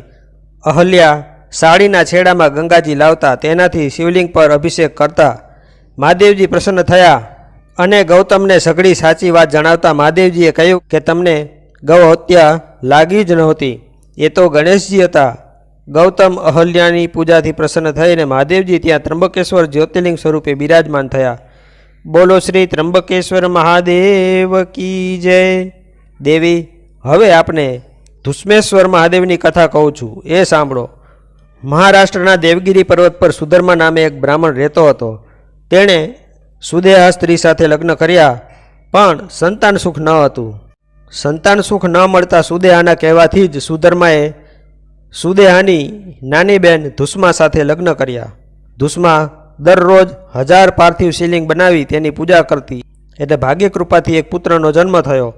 આ વાત તેની મોટી બહેન સુદેહાને ખટકવા લાગતા એક દિવસ રાત્રિના સમયે બધા સૂતા હતા ત્યારે સુદેહા ધુષ્માના પુત્રને મારી નાખી. જ્યાં ધુષ્મા દરરોજ પાર્થિવ શિવલિંગ બનાવતી હતી અને પૂજા કરતી હતી તે જગ્યાએ આ મૃત પુત્રને નદીમાં પધરાવી આવી. બીજા દિવસે નિત્યક્રમ પ્રમાણે ધુષ્માએ શિવ પૂજા કરી અને પૂજા પત્યા પછી શિવલિંગ નદીમાં પધરાવવા નદી કિનારે ગઈ. ત્યાં એણે ફૂલ જેવો દીકરો રમતો જોયો. દીકરા સાથે ભગવાન શિવ અને ભવાની માતા પણ હતા. ધુષ્માની આ પૂજાથી પ્રસન્ન થઈ મહાદેવજી ત્યાં ધુષ્મેશ્વર જ્યોતિર્લિંગ સ્વરૂપે બિરાજમાન થયા. બોલો શ્રી ધુષ્મેશ્વર મહાદેવ કી જય. પરમ કૃપાળુ પરમાત્મા એવા પ્રભુ મહાદેવે ભવાનીને એમના જીવનની સઘળી કથાઓ જણાવી દીધી. પછી કહ્યું, ભવાની, હવે તમને કોઈ સંદેહ? તમે આદિશક્તિ છો. સૃષ્ટિના સર્જન, પાલન, પોષણ અને સમયે સમયે સંહાર માટે હર પળ શિવશક્તિ સાથે મળીને જરૂરી કાર્ય અને લીલાઓ માટે તમે પાર્વતી રૂપે જન્મ ધારણ કર્યો છે. દેવી પાર્વતી, સાંભળો. કૃષ્ણના સ્વધામગમન પછી અર્જુન અને સુભદ્રાથી અભિમન્યુ થયો અને અભિમન્યુ અને ઉત્તરાથી પરીક્ષિતનો જન્મ થયો. પરીક્ષિત દ્વાપર યુગના અંતે મહાન રાજા હતા. પાંડવોના પૌત્ર હતા. કળિયુગનું આગમન થઈ રહ્યું હતું.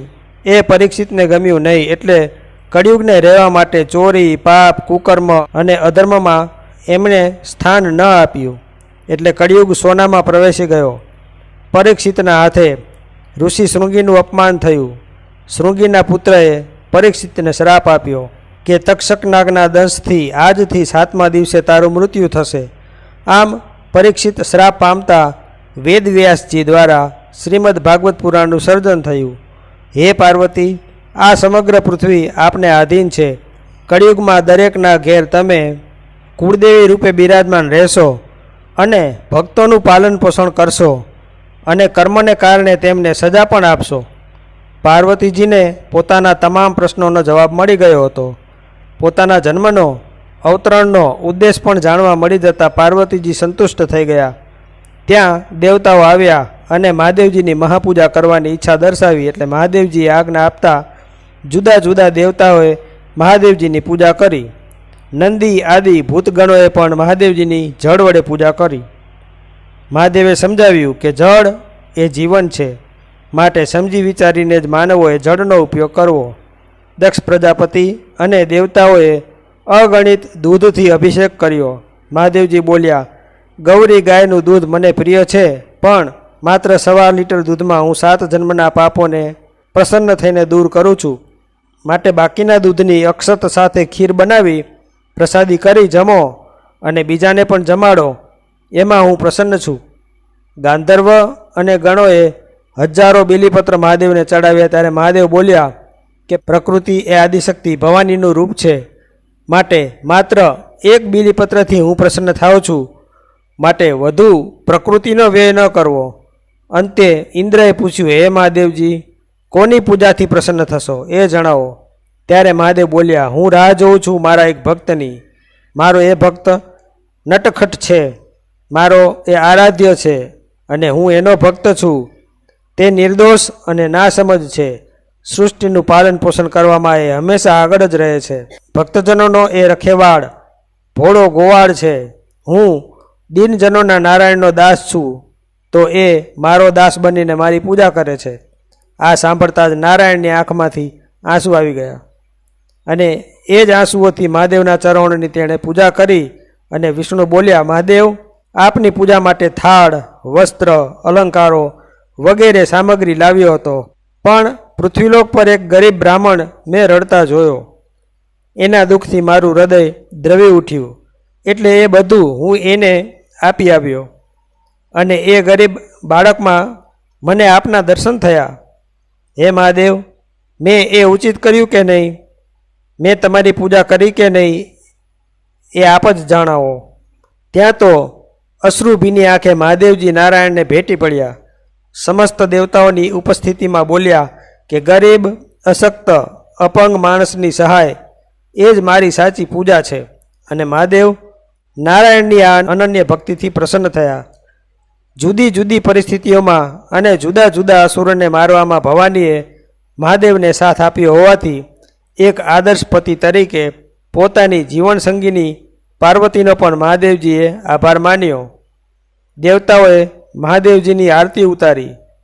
કર્પૂર ગૌરમ કરુણાવતારમ સંસાર સારમ ભુજગેન્દ્ર હારમ સદા વસંતમ હૃદયાર વિંદે ભવમ ભવાની સહિતમ નમામી. સમગ્ર બ્રહ્માંડના દેવતાઓએ અને મનુષ્યોએ મહાદેવજીના વિરાટ સ્વરૂપના દર્શન કર્યા. મહાદેવજીના વિરાટ સ્વરૂપમાં બધાને સમગ્ર બ્રહ્માંડ દેખાયું.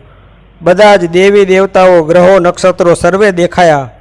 દેવતાઓએ રુદ્રને દેવોના દેવ મહાદેવની ઉપાધિ આપી.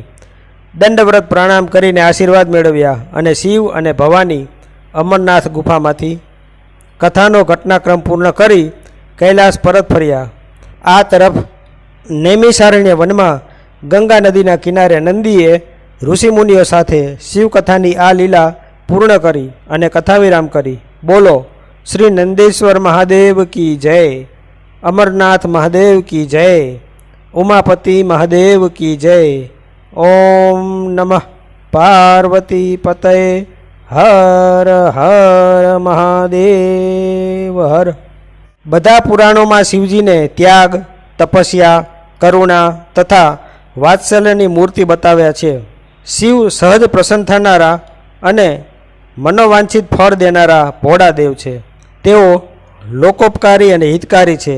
તેઓને ત્રણેય દેવોમાં સંહારના દેવતા મનાય છે. બીજા દેવો કરતાં શિવજીની પૂજા અર્ચના ઉપાસના ખૂબ જ સરળ છે. શિવ પૂજા માટે સુગંધિત પુષ્પોની માળા અને મીઠા પકવાનોની જરૂર નથી પડતી. સ્વચ્છ જળ, બીલીપત્ર, ખાવામાં બિનઉપયોગી અને કાંટાળા છોડના ફળ, પાન, ધતુરો વગેરેથી તેઓ પ્રસન્ન થઈ જાય છે.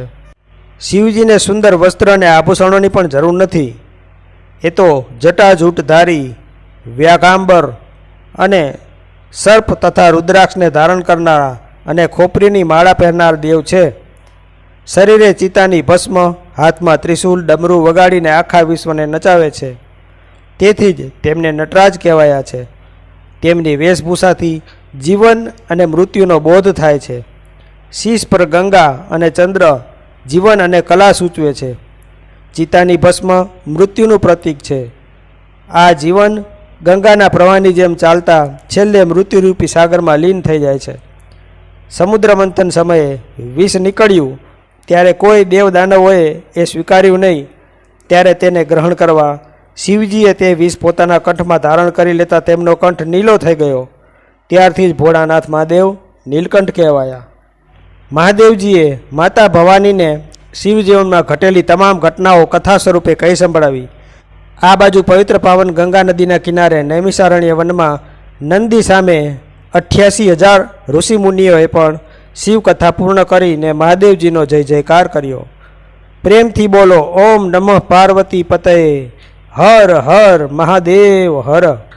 અંતે ઋષિમુનિઓ શિવકથાનું ફળ જણાવે છે કે જે મનુષ્યો કે સજીવો શિવકથાનું શ્રવણ કે પઠન કરે છે તે આ લોકમાં બધા સુખ ભોગવીને શિવચરણ પામે છે.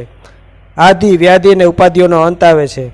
વિદ્યા બુદ્ધિ ધન ઐશ્વર્ય આયુષ્ય પુત્ર પૌત્રાદિક સુખ સંપત્તિ સંતતિ અને જ્ઞાન મેળવે છે.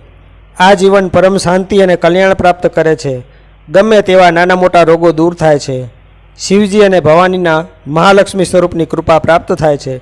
ધંધા વ્યવસાય તેમજ દરેક ક્ષેત્રે ઉન્નતિ યશ વિજય મળે છે અને પૃથ્વીલોકનું તમામ સૌભાગ્ય પ્રાપ્ત કરે છે. જન્મો જન્મના પાપ દૂર થાય છે અને પવિત્ર આત્મા બને છે. આવું શિવકથાનું ફળકથન કહી ઋષિમુનિઓએ વિદાય લીધી. આપણે પણ મહાદેવજીના શ્રીચરણોમાં ભાવપૂર્વક વંદન કરીને શિવકથાને વિરામ આપીએ છીએ. બોલો નમઃ પાર્વતી પતયે હર હર મહાદેવ હર. તો મિત્રો, જો આપને આવા વિડીયો પસંદ હોય, આપને આવી ધાર્મિક વાર્તાઓ પ્રસંગો સાંભળવા ગમતા હોય તો આ ચેનલને લાઇક શેર અને સબસ્ક્રાઈબ કરજો. ધન્યવાદ.